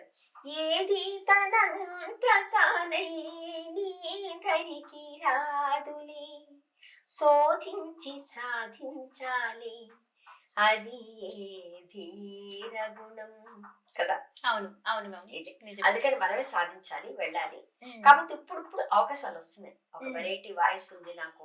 అంటే ఎల్ఆరీశ్వరి, సుశీల, జానకి, అవును. జిక్కీ లాంటి వాయిస్ నాది కొంచెం డిఫరెంట్ గా, అవును. కల్చర్ వేరేగా ఉందని అవును. అడుగుతున్నారు. చూస్తాను, మంచి ఆఫర్ వచ్చిందనుకో తప్పకుండా హ్మ్. పాడతాను. మీరు మూవీస్‌కి ఇప్పుడు సాంగ్స్‌కి పాడాను. 1, 2 పాడాను. కానీ అవి అంత పాటలు అంత మంచిగా అనిపించలేదు కొన్ని. ఓకే. కొన్ని పాటలు నాకు నచ్చలేదు, పాడలేదు. ఎందుకంటే ఒక ఇమేజ్ పడితే ఆ ఇమేజ్ అలా ఉండిపోతుంది. సో, మీరు కొంతవరకు మీ చాయిస్ అంటే నచ్చింది ఏదైనా సరే మీ ఆ దరిదాపుల్లో వెళ్ళరు. వెళ్ళను. అది ఎంతటిదైనా సరే. అంతే. ఓకే. మరి మేడం మీకు జనరల్‌గా ఇప్పుడు మీరు, మీ హస్బెండ్ ఇప్పుడు చాలా ఫ్రీడమ్‌గా ఉంటున్నారు. ఫ్రీడమ్ ఇచ్చేసారు. అవును. అలాంటప్పుడు ఎప్పుడో నేను ఈ అమ్మాయిని చిన్నప్పుడు చూసామే అని చెప్పేసి, మా హ్మ్. నాన్నగారి దగ్గర ఉన్నారని కానీ, జూనియర్ ఎన్టీఆర్ వీళ్ళెవరైనా అంటే మీరు చెప్పడం గాని, అలా ఎప్పుడన్నా ఏదైనా జరిగిందా? లేదు, ఎక్కడా జరగలేదు. గూడా జరగలేదు. అయితే ఒకటి జరిగింది. హ్మ్. ఒక ఇన్సిడెంట్ ఏంటంటే నేను ఒక ప్రోగ్రామ్‌కి వెళ్ళాను. హ్మ్. అక్కడ ప్రోగ్రామ్‌లో పాడుతూ ఉన్నాను. హ్మ్. పాడుతూ ఉన్నప్పుడు బాలకృష్ణ గారొచ్చారు. హ్మ్. అంటే అప్పటికిప్పటికి డిఫరెంట్. బాలకృష్ణ గారు ఎంత అంటే ఆ రోజుల్లో ఎన్టీ రామారావు గారు మహానాడు అవి పెట్టినప్పుడు కూడా బాలకృష్ణ గారు కనిపించేవారు. అన్నయ్య, అన్నయ్య అంటూ వెళ్ళిపోయేదాన్ని, హ్మ్. మాట్లాడేదాన్ని. అది నాకు బాగా గుర్తుంది. హ్మ్. అయితే అనుకోకుండా ఒక ప్రోగ్రామ్‌లో కలిసినప్పుడు నేను జస్ట్ ఆయన చూడగానే నాకు రామారావు గారు గుర్తుకొస్తే నేను ఒక మాట చెప్పానన్నమాట. ఎన్టీ రామారావు గారితో నేను ఎన్నో ప్రోగ్రామ్స్ చేశాను. ఆ మహానుభావుడు కుమారుడిని అన్నయ్యని ఈరోజు చూడడం నాకు చాలా సంతోషంగా ఉంది. చాలా ఏళ్ల తర్వాత అన్నాను గానీ అప్పుడు ఆయన గుర్తుపట్టారు. అప్పుడు ఒక మాట అన్నారన్నమాట. మేము మా నాన్నగారితో మేము ఎక్కువ రోజులు ఉన్నామో లేదో తెలీదు గానీ మీరు ఎక్కువ ఉన్నారమ్మా అని. అవును. అప్పుడు ఆయన అక్కడి నుంచి వచ్చి మా కళాకారుల దగ్గర మా దగ్గరే కూర్చొని ఫోటోస్ దిగి మాట్లాడి పలకరించి వెళ్ళారు. హ్మ్. అప్పుడు నా ఆయన పాటల కన్నా నేను ఎన్టీ రామారావు గారి పాటలు ఎక్కువ పాడితే ఆయన ఎంత హ్యాపీ ఫీల్ అయ్యారు. అది హ్మ్. నాకు చాలా సంతోషంగా ఉంది. అదొకటి. ఒకసారి చాలా రోజుల తర్వాత చంద్రబాబు నాయుడు గారి దగ్గరికి మా వారన్నారు, "ఇప్పుడు వెళ్తే ఆయన గుర్తుపడతారా నిన్ను" అన్నారు. హ్మ్. నేను అప్పుడు ఇప్పుడు ఒకటేలా ఉన్నాను. "గుర్తుపడతారేమో చూద్దాం రండి, మిమ్మల్ని తీసుకెళ్తాను" హ్మ్. అని వచ్చారు. మా వారికి ఆయనంటే చాలా ఇష్టం, వచ్చారు ఈయన. ఓకే. తీసుకెళ్ళాను. అక్కడికెళ్ళేసరికి అక్కడ చుట్టుపక్కల ఉన్న వాళ్ళని, "ఏమ్మా బాగున్నావా? చిన్నప్పటి నుంచి చూసాము. పాప పాప అని పిలిచేవారు నన్ను.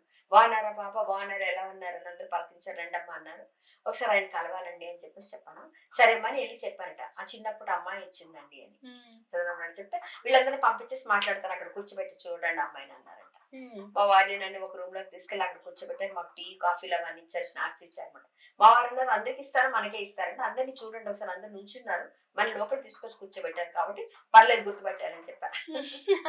ఆ తర్వాత ఆయన దగ్గరికి వెళ్ళిన తర్వాత చంద్రబాబు గారు మా వారిని ఏంటి బ్రదర్ ఎలా ఉన్నారు, బాగున్నారు, ఏం చేస్తున్నారు, అమ్మాయి మా ఆడపడుచు అని చెప్పారు. మా వారు ఫుల్ హ్యాపీ.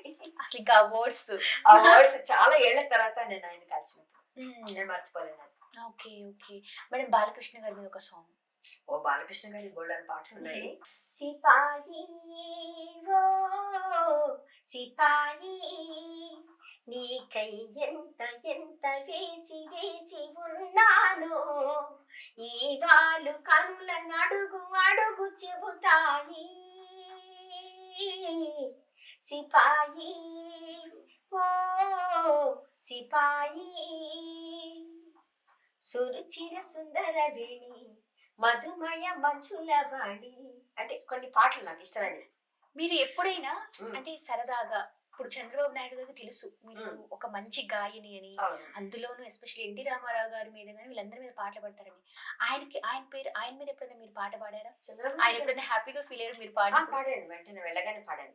తెలుగు తేజము దద్దరిల్లెను దిద్దికంతములా, తెలుగు వెలుగులు తేజరిల్లెను దివిని చంద్రికలై, ఆంధ్ర కీర్తి పతాకమెగిరెను అవని పైన, తెలివికైనా తెగువకైనా చంద్రబాబనగా, నవతకే నాయకుడు తానై నడచినాడు ముందర మన చంద్రబాబు ముందర, అలు పంటి కనరాని అసమాన తీసాలి.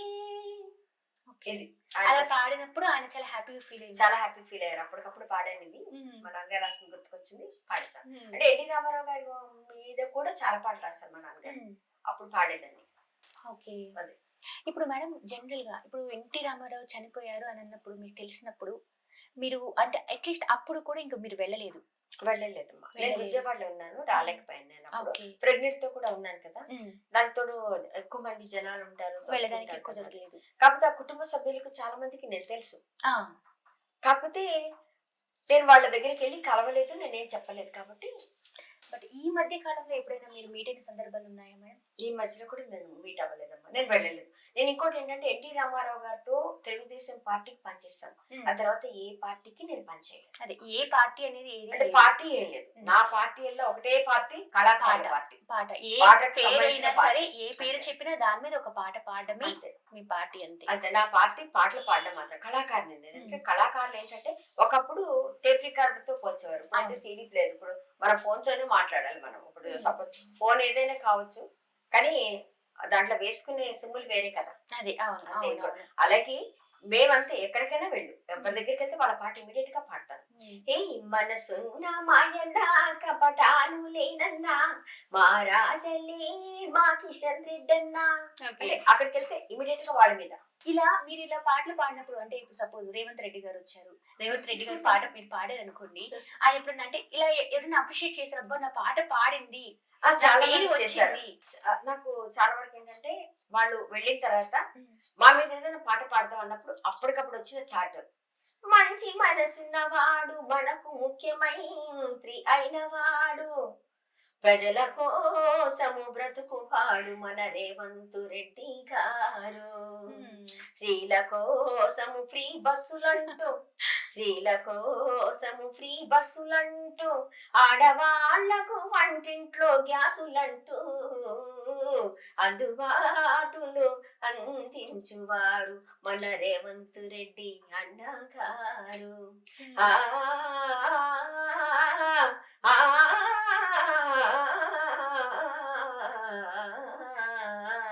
ఇలా అప్పటికప్పుడు పాడాను. మీరు అడిగారు కాబట్టి ఇమీడియట్ గా పాడాను. అదే అంటున్నాను మేడం, అసలు అడగటమే లేటు, అలా ఆలోచన కూడా లేకుండా ఒక వెనుక ఇది అది ఫ్లో అన్నమాట. అది అసలు మీకు నిజంగా దేవుడు ఇచ్చిన భగవంతుడు అనుకోవాలి, ఇచ్చిన పెద్ద వరం అది నాకు. అంటే అప్పటికప్పుడు ఉన్న పదాలతో, ఇప్పుడు తెలంగాణ బస్సు ఇది ఎప్పుడు చూసిన రష్, తెలంగాణ బస్సు ఇది ఎప్పుడు చూసిన రష్, ఇది స్త్రీల ఫ్రీ బస్సు, ఇది స్త్రీల ఫ్రీ బస్సు మగవాళ్ళేమో మిస్ జింతాత్త చిత్త జింతాత్త అరే జింతాత్త అంటే అప్పటికప్పుడు మనకు అనిపించింది బస్సు అంటే బస్సు ఫ్రీ కదా అవును ఆడవాళ్ళు ఆ చక్కగా ఎక్కడికైనా సరే చాలా ఆనందంగా డబ్బులు హ్యాపీగా లేకపోయినా పర్లేదు పర్సు లేకపోయినా పర్లేదు బస్సు ఏ బస్సు దొరికితే బస్సు ఎక్కి వెళ్ళిపోవచ్చు చక్కగా అవును కదా? అవును అవును పుట్టింటికి వెళ్ళాలన్నా అత్తింటికి వెళ్ళాలన్నా చక్కగా ఎక్కి వెళ్ళిపోవచ్చు షాపింగ్ కూడా చేసుకోవచ్చు ఏదైనా చేసుకోవచ్చు. కాకపోతే ఏంటంటే ఒకటి నేను ఒక విషయం చెప్పాలనుకుంటున్నాను చెప్పండి. ఎవరికైనా సరే ఉమ్. మనకు ఉంది కదా యూటిలైజ్ చేసుకోండి కానీ అవసరానికి యూటిలైజ్ ఆ. చేసుకోండి అనవసరంగా వాడకండి వేరే వాళ్ళకి ఇబ్బంది అనవసరంగా కలగదు. వాడడం వల్ల వేరే వాళ్ళు అసలు అవసరంలో ఉన్న వాళ్ళు ఇబ్బంది పడతారు. ఇబ్బంది పడతారు అవును అదొకటి. ఇంకోటి ఏంటంటే చాలా వరకు విద్య వైద్యం ఫ్రీగా ఉందనుకోమ్మా మిగతా బాధలు మనకంత అవును. కష్టమని కాదు. అక్కడికి రావు. నేను చాలా వరకు నేను అదే అనాలి రేవంత్ రెడ్డి గారు కనిపిస్తే నేను ఇదే చెప్తాను నా కోసం ఏం అడగను ఉమ్. విద్య వైద్యం ఫ్రీ చేయండి. ఉమ్. ఇంకోటి అనవసరమైన విషయాల్లోకి ఫ్రీ చేయకండి. అవును సోమరితనం పెరిగిందంటే పని చేయడం మానేస్తారు అని అందుకే అవును. ఉద్దేశం. అవును మన అన్నం వండుకొని తింటే కడుపుండా తినగలము అన్నం డైరెక్ట్ గా ఉంటే మనకి అది వండుకోవాలని థాట్ రాదు. అవును అది నేను అనుకుంటున్నాను. లేజీ అనేది అలవాటు రేవంత్ రెడ్డి గారు నిజంగా వచ్చినప్పటి నుంచి ఒక ప్రవచనం సృష్టిస్తున్నారు. చాలా సంతోషం వారికి శుభాకాంక్షలు తెలియజేస్తూ ఆ సోదరులకి నేను చెప్పేది ఇదే. మేడం ఇప్పుడు మొన్న జరిగిన కేసీఆర్ గారు కింద పడిపోవడం పాపం అవును. అంత ఉక్కు మనిషి అవును ఇప్పుడు బెడ్ మీద ఉండటం దాని గురించి అంటే మీరు మీ అది పాట రూపంలో- చాలా బాధాకరం అండి. ఉమ్. ఎందుకంటే కేసీఆర్ గారు అంటే మాకు అందరికి కూడా ఆయన అంటే ఒక గౌరవం. ఆయన మంచి బ్రాండ్ అంబాసిడర్ తెలంగాణ. మామూలు కాదు. అవును. తెలంగాణ అన్నది మనకి తెచ్చింది ఆయన. ఉమ్. ఆ తెలంగాణ కోసం కష్టపడిన మహానుభావుడు ఆయన. ఉమ్. కానీ ఆ వయసులో ఆయన గబుక్కుని జారిపడ్డారంటే అని. చాలా బాధ అనిపించింది మనకి. ఉమ్. అది. ఉమ్. ఎందుకంటే చంద్రబాబు నాయుడు గారిని జైల్లో పెట్టారన్నప్పుడు చాలా బాధపడ్డాను. అదే చంద్రశేఖర్ రావు గారి కింద పడ్డారన్నప్పుడు బాధపడ్డాను. అవును ఎందుకంటే వ్యక్తిగతంగా వాళ్ళు మనకి పార్టీకి సంబంధం లేదు. పార్టీకి సంబంధం లేదు. వ్యక్తిగతంగా వాళ్ళు ఆయనకి అలా బాధ కలిగినందుకు కొంచెం ఉమ్. బాధ అనిపించింది. ఉమ్. ఆయన కోలుకోవాలని ఎలా తొందరగా కోలుకోవాలని. ఏదైనా మీరు పాడగలరా? తల్లివి తండ్రివి నీవే త్వరగా కోలుకోవాలని దేవుణ్ణి ప్రార్థించుచుంటిమయ్య కేసీఆర్. తల్లివి తండ్రివి నీవే. Nice ma'am nice nice nice. ఇప్పుడు నాకు థాట్ వచ్చింది అంతే. తల్లిదండ్రిలా భావించే వాళ్ళం కదా మనం అవును, పెద్దవాళ్ళు అవును. ఎప్పుడు కూడా అలా. అసలు ఇప్పుడు మీరు అంటే ఆంధ్రాకి మీరు ఎప్పుడైనా వెళ్తూ ఉంటారా? అంటే ఈ పొంగల్ ఈ సాంగ్స్ ఇవన్నీ పాడుతూ ఉంటారు. అవును అంటే ఎస్పెషల్లీ నెక్స్ట్ వచ్చేస్తూనే ఉంది మళ్ళీ సీజన్ పొంగల్ అని. అవును మరి పొంగల్కి అలా వెళ్ళినప్పుడు సరదాగా ఎలాంటి పాటలు పాడుతూ ఉంటారు? రకరకాల పాడతామా. సంక్రాంతి పాటలు అంటే మనకి సంక్రాంతి అంటే ముగ్గులు పెట్టడం అవును గొబ్బెమ్మలు పెట్టడం ఉమ్. ఇప్పుడు ఆంధ్రానే కాదు అన్ని ప్లేసెస్ కి వెళ్తాను నేను. ఆ కాకపోతే ఒక యాసని నేను అబ్జర్వ్ చేస్తాను. ఎస్ యాసను అబ్జర్వ్ చేస్తాను ఎందుకంటే ఇవి డబ్బింగ్ కోసము మనం ఎక్కడైనా ప్రోగ్రామ్ చేసినప్పుడు పనికొస్తాయి. అవును మొన్న కన్నడ వెళ్ళాం, ఉమ్. కర్ణాటక వెళ్ళాం. ఉమ్. అక్కడ కన్నడ పాట పాడితే వాళ్ళు చాలా హ్యాపీ ఫీల్ అయ్యారు. ఉమ్. తమిళనాడు వెళ్ళాం అనుకోండి వాళ్ళ పాట పాడండి ఎంత సంతోషపడతారు. మరాఠీ ఏదైనా ఫర్ ఎగ్జాంపుల్ తప్పకుండా. ఉమ్. ఇప్పుడు తమిళ్ అనుకోండి నా అందాని అంద కుజి యార్ వీటు సొంత కుజి ఆతాడి మనసు కుల కాతాడి మనందద ముళంగ మీని ఇంజీడు పాళాహి మంజా చీవా పాళాహి కళ్ళా చీరి పాళాహి మరకు మనకూడు దిల్లయే. ఓకే అంటే ఒకటి అంటే ట్యూన్ పట్టేసుకుంటారు మీరు. అంటే ఇది సినిమా పాటలే ఇవన్నీ అవును కూడా. ఇవన్నీ సినిమా పాటలే. మనకి తెలుగులో ఉన్న పాటలు మనం ఆ భాషలో పాడొచ్చు. అదే కాకపోతే యాస కొంచెం అటు ఇటుగా ఉండొచ్చు. ఎందుకంటే ఉమ్. ఇప్పుడు మనకి వేరే భాష వాళ్ళు మన తెలుగు మాట్లాడితే యాస తెలుస్తుంది మనకి. అవును అలాగే ఉండొచ్చు. కాకపోతే ఏంటంటే వాళ్ళ పదం మనం పడితే ఉమ్. జస జీవాత జీవ కోచున్నాళ్ళు తస ఫేర్తి స్వార్థ ఇమ్మాళ్ళు తుజ కొన్నాళ్ళ తొండ మచ్చ మెళ్ళో కన్నహి బాబు న దుష్మన్ దడ ధాగాల లాగిలి గాల పాని ధం ధం గల.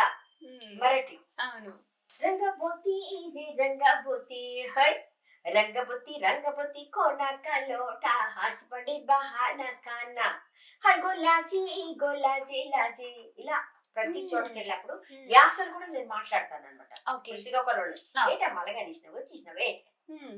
నేను మాట్లాడుతున్నాను కదా ఏంటి ఉమ్. అంటే కొంచెం అలా యాస అలా అదే ఉంటుంది. అదే మనకి ఇప్పుడు రాయలసీమ సైడ్ ఎవరో ఏంటి ఎత్తుకొని పోతుందా ఉమ్. చెప్పాను కదంటే ఎత్తుకొని బో అంటే అక్కడ యాస అలా ఉంటుంది. ఓకే. మన తెలంగాణ ఇంకా తెలిసిందా మనకి పక్కా, ఎందుకంటే ఇక్కడే పక్కా కాబట్టి. సపోజ్ మేడం ఒక పని చేద్దాం. ఇప్పుడు జనరల్ గా ఆంధ్రాలో ఇప్పుడు నెక్స్ట్ ఓటింగ్ ఇక ఎలక్షన్ స్టార్ట్. చాలా ఎలా ఉందంటే ఎవరా ఏంటి? ఎవరొస్తారు? ఏం చేస్తారు? అనేది పక్కకు పెడితే వాళ్ళ యాసలో అరే బాబు ఓటు గురించి మీ ఒపీనియన్ ని వాళ్ళ యాసలో అంటే వాళ్ళ యాస అని కాదు, ఒక ప్యాడీగా పాడతాం. ప్లీజ్. ఎలా అంటే చూసుకొని ఓటి వెయ్యి చెల్లెలా, మంచి వాణ్ణి ఎంపిక చెయ్యి. చూసుకొని ఓటి వెయ్యి చెల్లెలా, మంచి వాణ్ణి ఎంపిక చెయ్యి. ఓటే నీ ఆయుధము, ఓటే నీ ఆయుధము, మంచి వాళ్ళ నెంచు అమ్మి బంగారు తల్లి. ఓకే. ఓటే ఆయుధం. అవును. మనం ఏం చేయాలంటే ఓటుతోనే చేయగలం. అవును. కాకపోతే మంచి చెడు మనకు తెలుసు కాబట్టి చూసుకొని ఓటేయాలి. వాళ్ళు వీళ్ళని కాదు, ఎవరు మంచి వాళ్ళో మీకు తెలుసు కదా, వాళ్ళకే నేను చెప్పాను అది. అదే. ఇకపోతే మనకి పెరడీలు అయితే చాలా ఇది ఉంటాయి. టీ తాగుతారా లేదా? టీ ఎలా ఉందమ్మా? బాగుంది మ్యామ్, చాలా బాగుంది మీలాది. మేడం అంటే ఏంటి మీరు దీనిలో సంథింగ్ మిక్స్ చేసినట్టున్నారు, అంటే ఆ ఫ్లేవర్ ఏదో ఉంది తెలియట్లేదు నాకైతే. అల్లం మిరియాల పొడి. నేను ఎక్కడికైనా వెళ్తే కూడా టీ అంటే బాగా ఇష్టం అనమాట. జ్యూస్ ఇస్తారంటే కూడా వద్దులండి టీ తాగుతారంటారు. ఓకే. అంత ఇష్టం నాకు టీ అంటే. ఒకటి మేడం, అంటే మీరు జనరల్ గా ఇక మనం వెళ్తే మీరు రామారావు గారికే కాకుండా వైఎస్ఆర్ ఆయనకి కూడా మీరు పాటలు పాడారు. ప్రమాణ స్వీకారం ఆయన 2 ప్రమాణ స్వీకారోత్సవాలకి నేను పాట పాడాను. అలాగే అంతేకాకుండా ఇందిరాగాంధీ గారి సభలో పాడాను, రాజీవ్ గాంధీ గారి సభలో పాడాను, సోనియా గాంధీ గారితో వర్క్ చేశాను, చెన్నారెడ్డి గారు.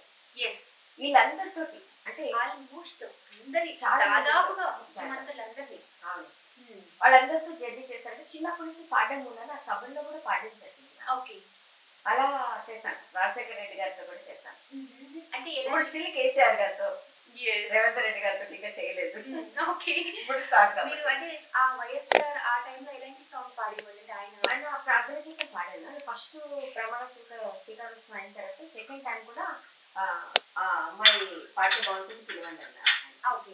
చాలా అభిమానించేవారు ఆయన ప్రోగ్రామ్ చేసినప్పుడు. కానీ అంటే సరదాగా అప్పటికప్పుడు జానపదాలు అవి పాడితే అది బాగా నచ్చారు. ఒక 2 సార్లు ఆయన ఎదురుగా పాడి. ఓకే. అంటే ఎలాంటి సాంగ్?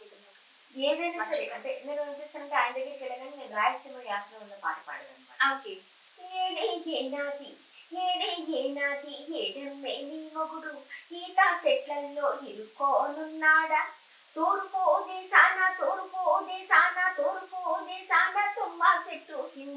తుమ్మ చెట్టు కింద తూగుతున్నది నాగు పామురో రన్నయ్య, ఊగుతున్నది నాగు పామురో రన్నయ్య, 3 కట్ల అది నాగు పామురో రన్నయ్య, 7 సుట్ల అది నాగు పామురో రన్నయ్య. అంటే రాయలసీమ యాసలో కొన్ని పాటలు పాడాను. అలాగే సినిమా పాటలు కూడా ఆయన చాలా ఇష్టము, కొన్ని పాటలు పాడాను. ఆ తర్వాత ఆయన వారు లేనప్పుడు కూడా పాడాల్సి వచ్చింది. చాలా బాధ అనిపించింది నాకు. ఆ టైంలో కూడా మీరు పాట పాడారు. ఆయన పాడాను. సంగ్రామ సభ ఏర్పాటు చేసినప్పుడు నన్ను పిలిచారు. జయసుధ గారు వాళ్ళు పిలిచారు, నన్ను అప్పుడు వెళ్ళి పాడాను. నిన్ను మేము మరువలేము రాజశేఖరా, నీ అండలేక బ్రతుకలేము రాజశేఖరా, నువ్వు చుక్కల్లో చుక్కవయ్య రాజశేఖరా, ప్రజలందర్నీ వదిలినావా రాజశేఖరా, రాజశేఖరా అని పాడాను. నేనే రాసుకొని పాడాను ఈ పాట. వైఎస్ఆర్ తో కూడా మీకు అనుబంధం అయితే ఉండేది? అంటే ఎక్కువ లేను, 1-2 సార్లు కలవడం జరిగింది. ఆ ప్రమాణ స్వీకారోత్సవాలు చేస్తాను అంతే. మీకు జగన్ గారు ఏమన్నా ఎప్పుడన్నా కలిసారా? కలవలేదండి. మీరు ఎప్పుడు ఆయన కలవలేదు, వెళ్ళలేదు నేను. ఓకే. అంటే నార్మల్ గా మీది ఇప్పుడు విజయనగరం అంటే ఎలా మేడం? అంటే అసలు మీరు ఇప్పటి వరకు విజయనగరం మళ్ళీ వెళ్ళింది లేదా? లేదమ్మా, ఇక్కడ ఏంటంటే నాన్నగారు ఇక్కడ పటంచారు, అమ్మది విజయనగరం, కానీ ఇక్కడే ఉన్నాం మేము. కాకపోతే పుట్టినప్పుడు అమ్మమ్మ వాళ్ళ ఇంట్లో పుట్టాం. అమ్మమ్మ వాళ్ళ ఇల్లు అక్కడ కాబట్టి నేను మా తమ్ముడు చెల్ల అక్కడ పుట్టాం, మిగతా తమ్ముళ్ళు ఇక్కడే పుట్టారు. ఎప్పుడన్నా అలా ఊరు వెళ్ళినప్పుడు మిమ్మల్ని గుర్తుపట్టి? చాలా తక్కువ అక్కడికి వెళ్ళింది. కాకపోతే ఏంటంటే ఆ మధ్య చాలా రోజుల క్రితం నాకు విజయనగరం ఉత్సవాలు జరిగాయి. నేను హైదరాబాద్ ఆర్టిస్ట్ గా నన్ను పిలిచారు వాళ్ళు అక్కడికి. అప్పుడు చాలా రోజుల తర్వాత నేను అక్కడికి వెళ్ళాక ఆ గడ్డ మీద అడుగు పెట్టాక ఇదే గడ్డ మీద నేను పుట్టాను కదా నాకు అనిపించింది. అక్కడికి వెళ్ళాక స్టేజ్ మీద చెప్పాను ఓకే. నేను పుట్టింది ఇక్కడేనండి అని. ఉమ్. అప్పటిదాకా వాళ్ళకి కూడా వాళ్ళకి తెలియదు. కూడా తెలియదు. ఇప్పుడు మీరు నార్మల్ గా ఇక్కడనే కాదు, ఆల్మోస్ట్ అదర్ స్టేట్స్ అవును. ఎన్నో ప్లేసెస్ కి వెళ్ళారు. చాలా ప్లేసెస్ కి వెళ్ళాను మా. వెళ్ళిన ప్రతి ప్లేస్ లో ఒక పాటన్నా నేర్చుకుని వాళ్ళకి పాడతాను. ఓకే. ఎందుకంటే వాళ్ళు సంతోషపడతారు. మనం అక్కడికి వెళ్ళినప్పుడు వాళ్ళ పాట మనం పాడితే సంతోషపడతాం. రీసెంట్ గా రాజస్థాన్ వెళ్ళాను. ఓమాని रुमवानी काजल की लाजियो मा घूमर रमवा मजाशा हो राजा जी घूमर रमवा मजाशा ఇలా. అసలు కానీ ఆ వర్డ్ ఎలా గుర్తు పెట్టుకుంటున్నారు మీరు? అంటే ప్రతి ఒక్కటి ఎక్కువసారి పాడతాం కదా, ఎక్కువసారి పాడడం వలన అది గుర్తుంటుంది. ఓకే. కొత్తగా నేర్చుకునే మాత్రం నాకు పెద్దగా గుర్తుండవు. ఓకే. అంటే ఇప్పుడు కొత్తగా ఉండే కొత్త సాంగ్స్ తప్ప మిగతా నార్మల్ పాడేస్తారు. నార్మల్ గా ప్యారడీ పరంగా ఎలా చేస్తారు? సపోజ్ ప్యారడీ అనుకుంటే ఇప్పుడు మన క్యాజువల్ గా ఈ నాయకులే అనుకోండి, లేదా సరదాగా మనం మాట్లాడుకునే వీళ్ళని అది ఏదైనా ప్యారడీ చేసి చూపిస్తారా మాకు? ప్యారడీ చేసి చూపించచ్చమ్మా. అప్పుడు అంటే అక్కడ వాళ్ళు ఉన్న దాన్ని బట్టి వాళ్ళని చూసి పాడతారు. అప్పటికప్పుడు వస్తుంది అది థాట్. ఇప్పుడు అడిగితే వాళ్ళు ఎవరి గురించి పాడాలంటే రాదు నాకు. అప్పుడు వాళ్ళు ఉన్నారు, ఎవరో ఒక పెద్ద మనిషి అక్కడ ఉన్నారు అనుకున్నప్పుడు అమ్మ నా మీద ఒక పాట పాడండి అన్నారు అనుకోండి, ఆయన మీద అప్పటికప్పుడు పాడిస్తాను. అది కొన్ని ఏమో నోట్ చేసి పెట్టుకుంటాను. కొన్ని మనకి కొన్ని సామాజిక అంశాలు ఉంటాయి కదా, అప్పుడు మనకి ధరలు కానీ రోడ్లు కానీ అది ఇవన్నీ ఉంటాయి కదా, వాటి మీద అంటే నేను రాసి రెడీ పెట్టుకుంటాను కొన్ని. ఇంకోటి ప్యారడీ కూడా ఏ పాట అంటే ఆ పాట సెట్ కాదు. అవును అవును. ప్యారడీ కొన్ని పాటలే సెట్ అవుతాయి. ఇప్పుడు సపోజ్ నేను మొన్న రీసెంట్ గా నేను ట్రైన్ లో వెళ్తున్నాను, నా పక్క గురక పెడుతున్నారు. గురక పెడుతుంటే నాకు అసలు ఏం తోచట్లేదు, ఇంకా గురకకి నిద్ర రావట్లేదు. అక్కడ పక్క స్టేషన్ కోసం ఒక పాట వినిపించింది, ఆ పాట దానికి సెట్ అయిపోయింది. అట్లా వచ్చిందే మెల్ల మెల్లగా వచ్చిందే అని పాటగా వచ్చింది. అప్పుడు నాకు వెంటనే పెట్టింది గురకే గట్టిగా పెట్టింది, గుర్రు గుర్రని పెట్టింది, ట్రైనే పోతున్నట్టుగా సైరన్ మోగినట్టుగా నోరు తెరిసి పెట్టింది, చెవులకు చిల్లులు పెట్టింది, నన్ను నిద్ర పోకుండా బాగా డిస్టర్బ్ చేసింది. అంటే అది దానికి అట్లా సెట్ అయిపోయింది. కొంతమంది కొన్ని పాటలు ఇచ్చి ఈ పాటలకే ప్యాడీలు రాడంటే ఏం రాయాలో అర్థం కాదు. చాయిస్ అనేది కాకుండా వెళ్ళిపోవాలి, ఆ ఫ్లో లో వెళ్ళిపోవాలన్నమాట. సపోజ్ నేను నడిచి ఒక రోజు మనొక రోజు ఇట్లా వెళ్తుంటే ఈవినింగ్ కాగానే చూడండి మీరు ఎక్కడ కూడా పబ్లిక్ ఉండరు, కానీ పానీపూరి బండి ముందు మాత్రం మొత్తం ఈగలు మోస్తున్నట్టుగా మోస్తుంటారు కదా. అక్కడ వాళ్ళని చూడగానే నాకు అంటే కొత్త పాట పాత పాట అన్నది కాదు, నాకు ఏ పాట వస్తుందంటే అక్కడ ఏంటి కార్లు పెద్ద పెద్ద కార్లతో పాటు ఆగి మరి అందరు తింటున్నారు అక్కడ. ఎలా ఎంత వారు గాని ఏ కారులైనా రాని పానీపూరి బండి ముందు ఆగిపోదురే చేతిలో చిప్పతో పానీపూరితో కదా. ఇలా అంటే దాని మీద అది వచ్చింది. మళ్ళీ రీసెంట్ గా ఏదో పాట విను, మల్లమ్మ పిత్తా పిత్తాది మల్లమ్మ పిత్తాది. నాకు ఆ పాట అర్థం కాలేదు, కానీ నాకు వెంటనే కుక్కను చూడగా నాకు గుర్తుకొచ్చింది, మా కుక్క తిక్కా తిక్కాది నీ పిక్క పీకేస్తదే, లగెత్తకెళ్ళాక ఉన్నావో కండల్ని పీకేస్తదే అని. అంతే. ఓకే. అంటే ఇక ఆ ఫ్లో లో అది వచ్చేస్తుంది మనకి. అంతే. ప్యాడీకి అదే మెయిన్. కాకపోతే ప్యాడీ అన్నది ఏంటంటే చాలా మంది అనుకుంటారట ప్యాడీ అంటే అది కూడా పాటలేనంటండి అన్న వాళ్ళు కూడా ఉన్నారు, నన్ను అలా హేళన చేసిన వాళ్ళు కూడా ఉన్నారు. ప్యాడీ పాడాలి అంటే ఒరిజినల్ పాట వచ్చి ఉండాలి కదా మనకి, సింగర్ అయి ఉండాలిగా. ఏదో నోట్ చేసినప్పుడు మీకు బాగా ఫీల్ అయ్యి అంటే కొన్ని చాలా మంది జరుగుతూ ఉంటాయి, మనం లైఫ్ లో వెళ్ళిపోతాం, మూవ్ ఆన్ అవుతాం, కానీ ఒక దగ్గర మాత్రం ఆగుతాం. అంటే ఈవెన్ మన దాన్ని రిమైండ్ చేసుకున్నా మనం కొంచెం బాధగా ఫీల్ అవుతాం. అలా హేళన చేసింది ఏదన్నా మీకు తెలుస్తుంది అంటే మీకు గుర్తుండిపోయేలాగా ఫీల్ అయింది ఏదన్నా ఉందా? అలా చాలా ఉన్నాయి, ఒకటి రెండని కాదు. కాకపోతే అన్నిటిని కూడా ఆ క్షణం బాధపడినా ఓకే మనకి ఇక్కడ ఇది కాదు ఏంటంటే అంటే ఏమంటారు దానికి ఒకట అరువు గాని చోట అధికుల మన రాదు అంటారు. అంటే మనకి సరిపడిన ప్లేస్ లో మన గురించి మనం గొప్పగా చెప్పుకోకూడదు, మన గురించి వేరే వాళ్ళు చెప్పాలి. ఒకటి మనం ఇప్పుడు బాగాలేదు, వాళ్ళు బాధ పెట్టారా, వాళ్ళు బాధపడే పరిస్థితి వస్తుంది, మనల్ని చూసి వాళ్ళు బాధపడతారు, అయ్యో మేము వీళ్ళని బాధ పెట్టామని. అందుకని చాలా వరకు ఎవరిని బాధ పెట్టకుండా ఉండడానికి ప్రయత్నిస్తాను.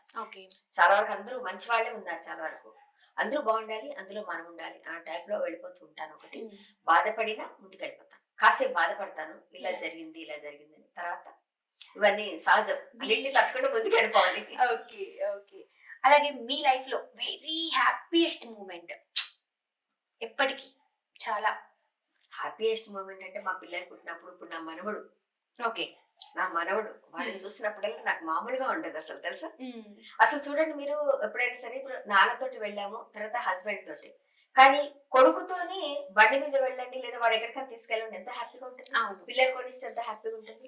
నా పిల్లలు నాకు హ్యాపీయెస్ట్. మీ పిల్లలు ఫస్ట్ గా మొదటిగా మీకు ఏదైనా కొనిచ్చింది ఏదైనా అలా ఏదైనా గుర్తుగా ఉందా? చాలా ఉన్నాయమ్మా. అంటే మొట్టమొదటిది మొట్టమొదటి అంటే నా చిన్నగా ఉన్నప్పుడు వాళ్ళకి తెలియదు. కొంచెం పెద్దగా అయిన తర్వాత మా అబ్బాయి వాడు నా పుట్టినరోజు అంటే వాడు ఏం చేస్తాడంటే ఒక బాక్స్ తీసుకొచ్చాడు. ఓకే. ఆ బాక్స్ లో వాడికి అన్ని కలర్స్ గాజులు, అన్ని కలర్స్ రబ్బర్ బ్యాండ్స్, క్లిప్పులు, మళ్ళీ దాంట్లో ఏంటంటే చెవులు అన్ని ఇన్ని రకాలు అన్నమాట. అలా పట్టుకొచ్చి ఇది గిఫ్ట్ అని బాక్స్ తో పాటు ఇచ్చేసాడు వాడు మా అబ్బాయి. అలాగే నా మనవడు వాడు అసలు ఎంత స్వీట్ గా పాడతాడు. వాడు పాడతాడు, డాన్స్ చేస్తాడు, మాట్లాడతాడు. వాడు ప్రేమగా నానమ్మ అని పిలిచినప్పుడు అంతకుమించిన ఆనందం ఇంకోటి లేదురా. నా అదృష్టవశాత్తు అల్లుడు కానీ కోడలు కానీ మంచి వాళ్ళు వచ్చారు మా ఇంటికి. నాకు అది హ్యాపీ. వాళ్ళు ఎప్పుడైనా అరే మీకు ఇంత మంది తెలుసు కదా, ఎప్పుడైనా మనం కలుస్తామా, వెళ్ళి కలవచ్చా, అలా ఎప్పుడైనా అడిగిన సందర్భాలు ఉన్నాయా? లేదు, తక్కువ వాళ్ళకి. ఎందుకంటే వాళ్ళందరూ కూడా సాఫ్ట్వేర్ జాబ్ చేస్తున్నారు. ఒకటి మా కోడలు పాడుతుంది చక్కగా, డాన్స్ చేస్తుంది బాగా. అమ్మాయి కూడా మంచి టాలెంటెడ్ తను. మళ్ళీ ఇంకోటి ఏంటంటే తనకి క్రియేటివిటీ వర్క్ ఉంది. తను ఏదైనా సరే ఇచ్చినా తను చక్కగా అందంగా తయారు చేస్తుంది తను అలా. మా అబ్బాయి సింగర్, తను కీబోర్డ్ ప్లే చేస్తాడు, డ్రమ్స్ ప్లే చేస్తాడు, గిటార్ వాయిస్తాడు, సాంగ్స్ కంపోజ్ చేస్తాడు, పాడతాడు తను. మా అమ్మాయి కూడా మంచి సింగర్, తను కూడా పాడుతుంది చక్కగా. మా అల్లుడు కూడా తను స్పోర్ట్స్ లో బాగా. ఇలా మా ఫ్యామిలీలో అందరికి వచ్చింది. అది నా మనవడు కూడా ఇప్పుడు వచ్చేసింది. కాకపోతే ఇప్పుడు పిల్లలకి ఏంటంటే ఇట్లా వెళ్ళాలి ఎవరైనా, ఎందుకంటే చాలా వరకు మా ఇంటికి ఎప్పుడు సెలబ్రిటీస్ రావడం, నేను వెళ్ళడం, నాతో పాటు వాళ్ళు రావడం జరుగుతుంది. కాబట్టి అలా మా అబ్బాయికి మాత్రం చాలా హ్యాపీయెస్ట్ ఏంటంటే ప్రభాస్ అంటే చాలా ఇష్టం. ఒక ప్రోగ్రామ్ లో ప్రభాస్ తో కలిసి ఫోటో దిగాడు, వాడు చాలా హ్యాపీ. మా అమ్మాయి కూడా అలా చాలా ప్రోగ్రామ్స్ కి వచ్చిన ఒకరిద్దరితో తను కూడా స్నాప్స్ దిగడం కానీ, మా ప్రోగ్రామ్స్ వాళ్ళ పెళ్లిళ్ళు అయినప్పుడు రావడం కానీ, మేము ఎక్కడికైనా ప్రోగ్రామ్కి వెళ్ళినప్పుడు కలవడం కానీ జరిగింది. కాబట్టి వాళ్ళు అంత ఇంట్రెస్ట్ ఏం చూపించి మేము పలానా దగ్గరికి వెళ్ళాలి, పలానా వాళ్ళని కలవాలని అడగలేదు. అది ఓకే. ఏది మేడం, ఇంకా సార్ రాలేరు, వస్తారని చెప్పారు. సారు కింద ఆఫీస్ రూమ్ లో ఉన్నారు, అక్కడికి వెళ్దాం మనం. ఓకే, ఓకేనా, ఫైన్. ఎందుకంటే ఆఫీస్ వర్క్ చేసుకుంటున్నారు, ఆయనతో మాట్లాడాలనుకుంటున్నారు. సార్ని కూడా మీట్ అవ్వాలి, ఎందుకంటే మీలాంటి ఆణిముత్యాన్ని ఇంకా భద్రంగా చూస్తూ మా అందరికి ఎంటర్టైన్మెంట్ చేయిస్తూ ఆయన సపోర్ట్ లేదే ఖచ్చితంగా మీరు ఈ ప్లేస్ కి రావాలి అన్నప్పుడు ఎంత సపోర్ట్ ఫాదర్ నుంచి వస్తుందో అంత సపోర్ట్ హస్బెండ్ నుంచి కూడా కావాలి. ఎందుకంటే బంగారు పళ్ళాయనకైనా గోడ చేర్పు కావాలంట. అవును, అందుకని ఆయన సపోర్ట్ ఉంది కాబట్టి నేను ఈ రోజు ఇలా చేయగలుగుతున్నాను. సో ఖచ్చితంగా సార్ని చూడాలి. మరి సరే, వెళ్దాం పదండి. ఏం చేస్తుంటారమ్మా? కింద ఏమున్నాయంటే? అంటే కింద ఆఫీస్ రూమ్ ఉందమ్మా. ఆఫీస్ రూమ్ లో ఇంకా షీల్డ్స్ కూడా ఉన్నాయన్నమాట. ఎవరైనా వస్తే ఇక్కడే కూర్చుంటారు. అంటే సపరేట్ గా పెట్టేస్తాను అనమాట. దీంట్లో ఉండడం కోసం.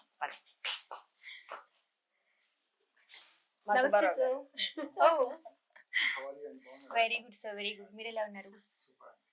సూపర్ అండి, భలే మంచి ఆణిముత్యం అనుకోవాలి మేము మేడం అయితే. వీడమ్మా నాకు చాలా ఇష్టం ఇది. వీణ నేనేంటంటే ఎక్కువ రోజులు నేర్చుకోలేదు, కొన్ని రోజులు నేర్చుకున్నాను వేదుల బ్రహ్మరమ్మ గారి దగ్గర. కాబట్టి అప్పుడప్పుడు నాకు కొన్ని పాటలు పాడాలనుకున్నప్పుడు కానీ, వాయించాలనుకున్నప్పుడు కానీ వచ్చి ఇక్కడ కూర్చొని వాయించుకుంటాను అనమాట. ఇప్పటికి మీరు చేస్తారు ట్యూన్ అయితే? అప్పుడప్పుడు. చాలా రోజులు అయిపోయింది.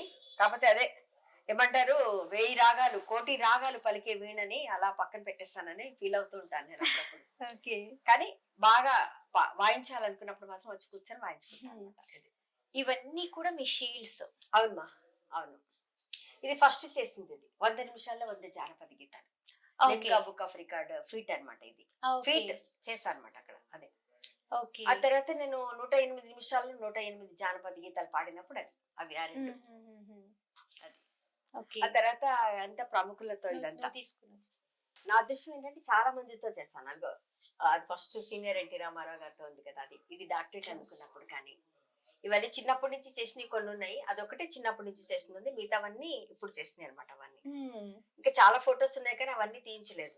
ఇలా మొన్న వాడిచ్చారు, ఇది ఈ పక్కకి తిప్పి పెట్టాం. ఇలా ఇక్కడ ఉన్నవి అవి. అలాగే ఇది ఒకటి మొన్న రీసెంట్ గా ఇచ్చారు చంద్రబాబు నాయుడు. ఇది రీసెంట్ గా ఇచ్చారు మహిళా దినోత్సవం సందర్భంగా. ఓకే. ప్లేస్ లేదు కాబట్టి ఇలా పెట్టేస్తాను అనమాట.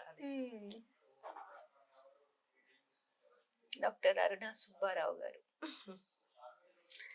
ఓకే మ్యామ్, ఇప్పుడు చెప్పండి సార్ గురించి మీ మాటల్లో.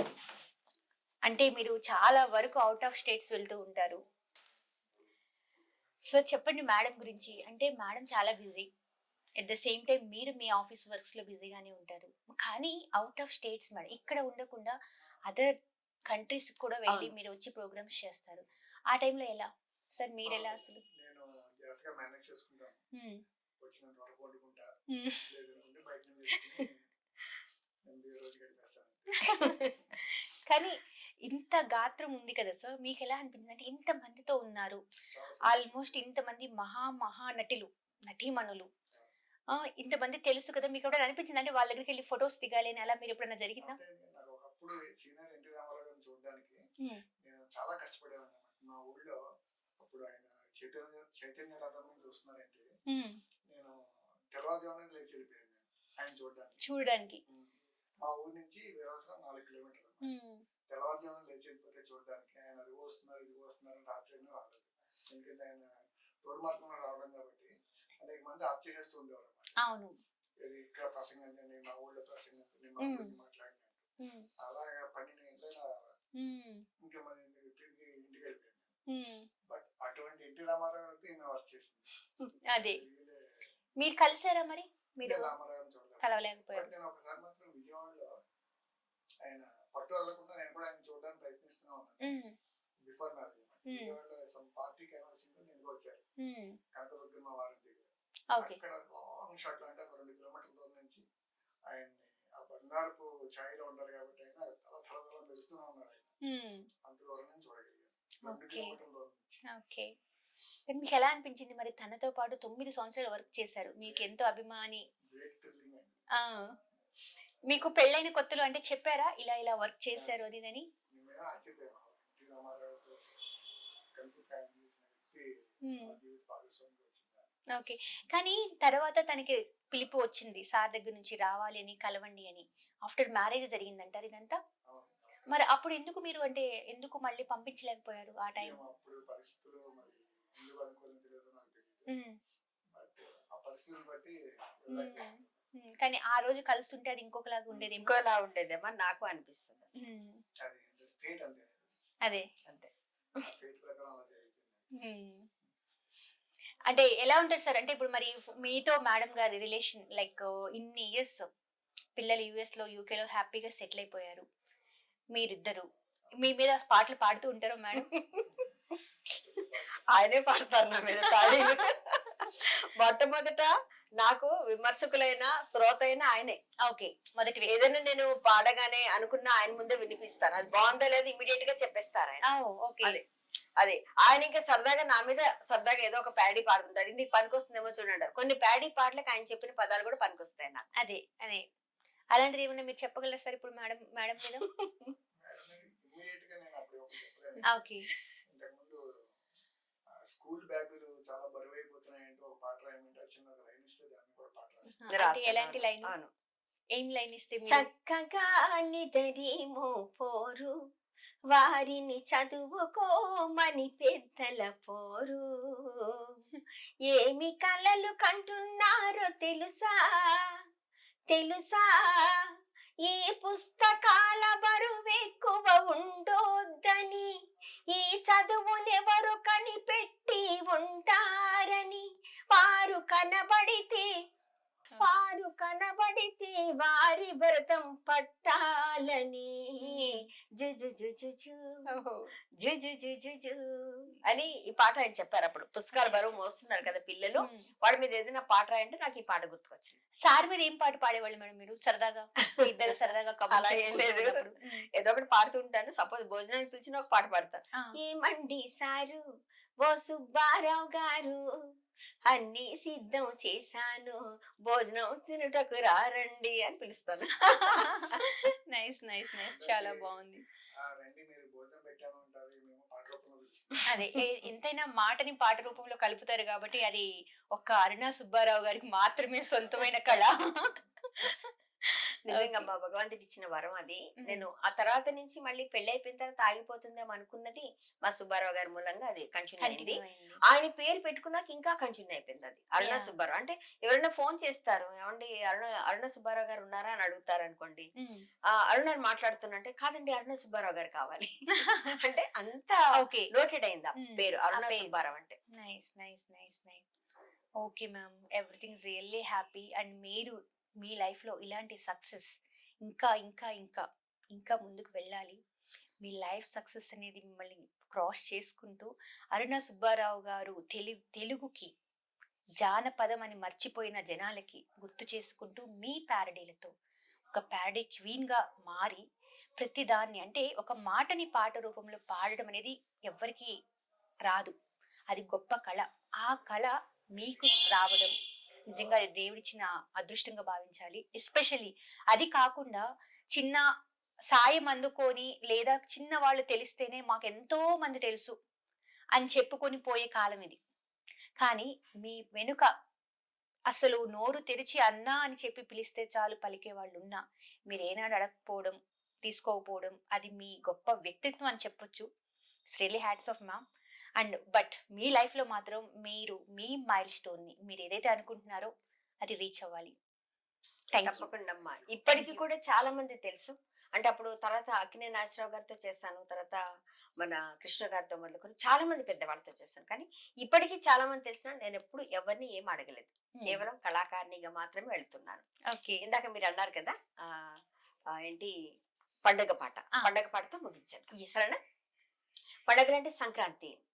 గొబ్బియల్లో గొబ్బియల్లో గొబ్బియల్లో మన సీతాదేవి వాకిట వేసిన గొబ్బియల్లో మాణిక్యాల ముగ్గులు వేసి గొబ్బియల్లో ఆ ముగ్గుల మీద మందారాలు గొబ్బియల్లో నవరత్నాల ముగ్గులు వేసి గొబ్బియల్లో ఆ ముగ్గుల మీద తులసి దళములు గొబ్బియల్లో ఏమేమి పువ్వొప్పునే గౌరమ్మ ఏమేమి కాయొప్పునే గౌరమ్మ తంగేడు పువ్వొప్పునే గౌరమ్మ తంగేడు కాయొప్పునే గౌరమ్మ తంగేడు పువ్వుల్లో తంగేడు కాయల్లో ఆడసిలకల్లారా పాడసిలకల్లారా కలికి సిలకల్లారా కందువా మేడలు రాను బోనడుగులు తీరుద్దరాసులు తారు గోరింటలు ఘనమైన పొన్న పువ్వే గౌరమ్మ గజ్జల వడ్డాడమే గౌరమ్మ.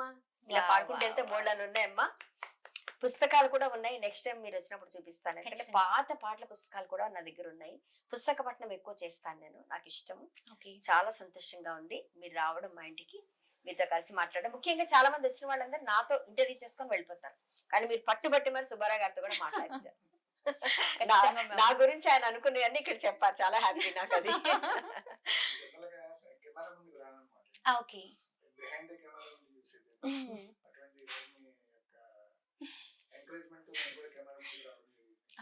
ఖచ్చితంగా.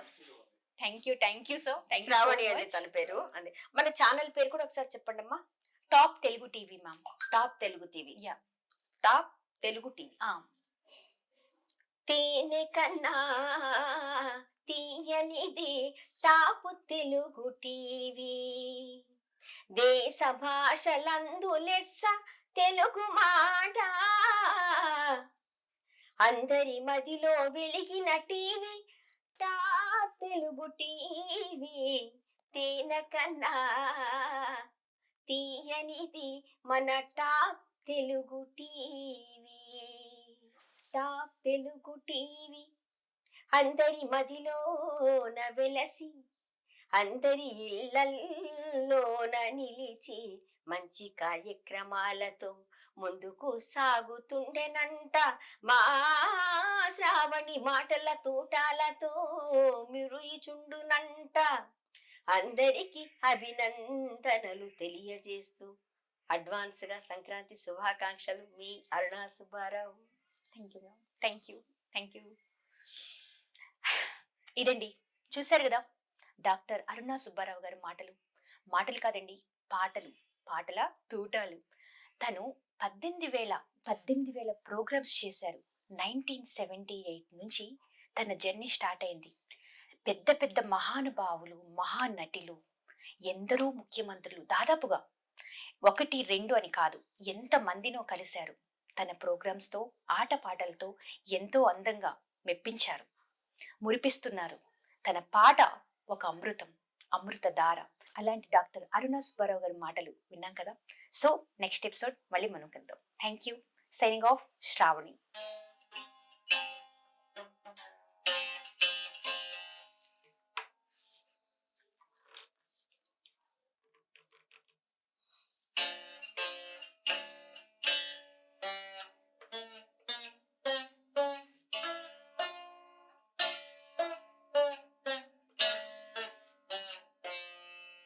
తెలుస్తుందా?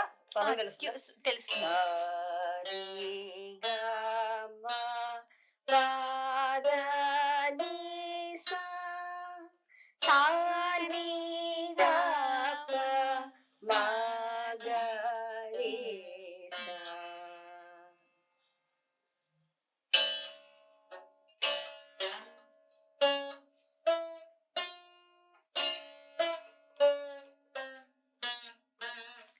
మీరు పాడుతూ ఉన్నది ఇంకా మంచి క్యూర్ అవుతుంది. ఎందుకంటే అంటే చదవలేదు కదా, అది శృతి సరిగా లేదు, అందుకనేసి నేను ఇచ్చేస్తున్నాను.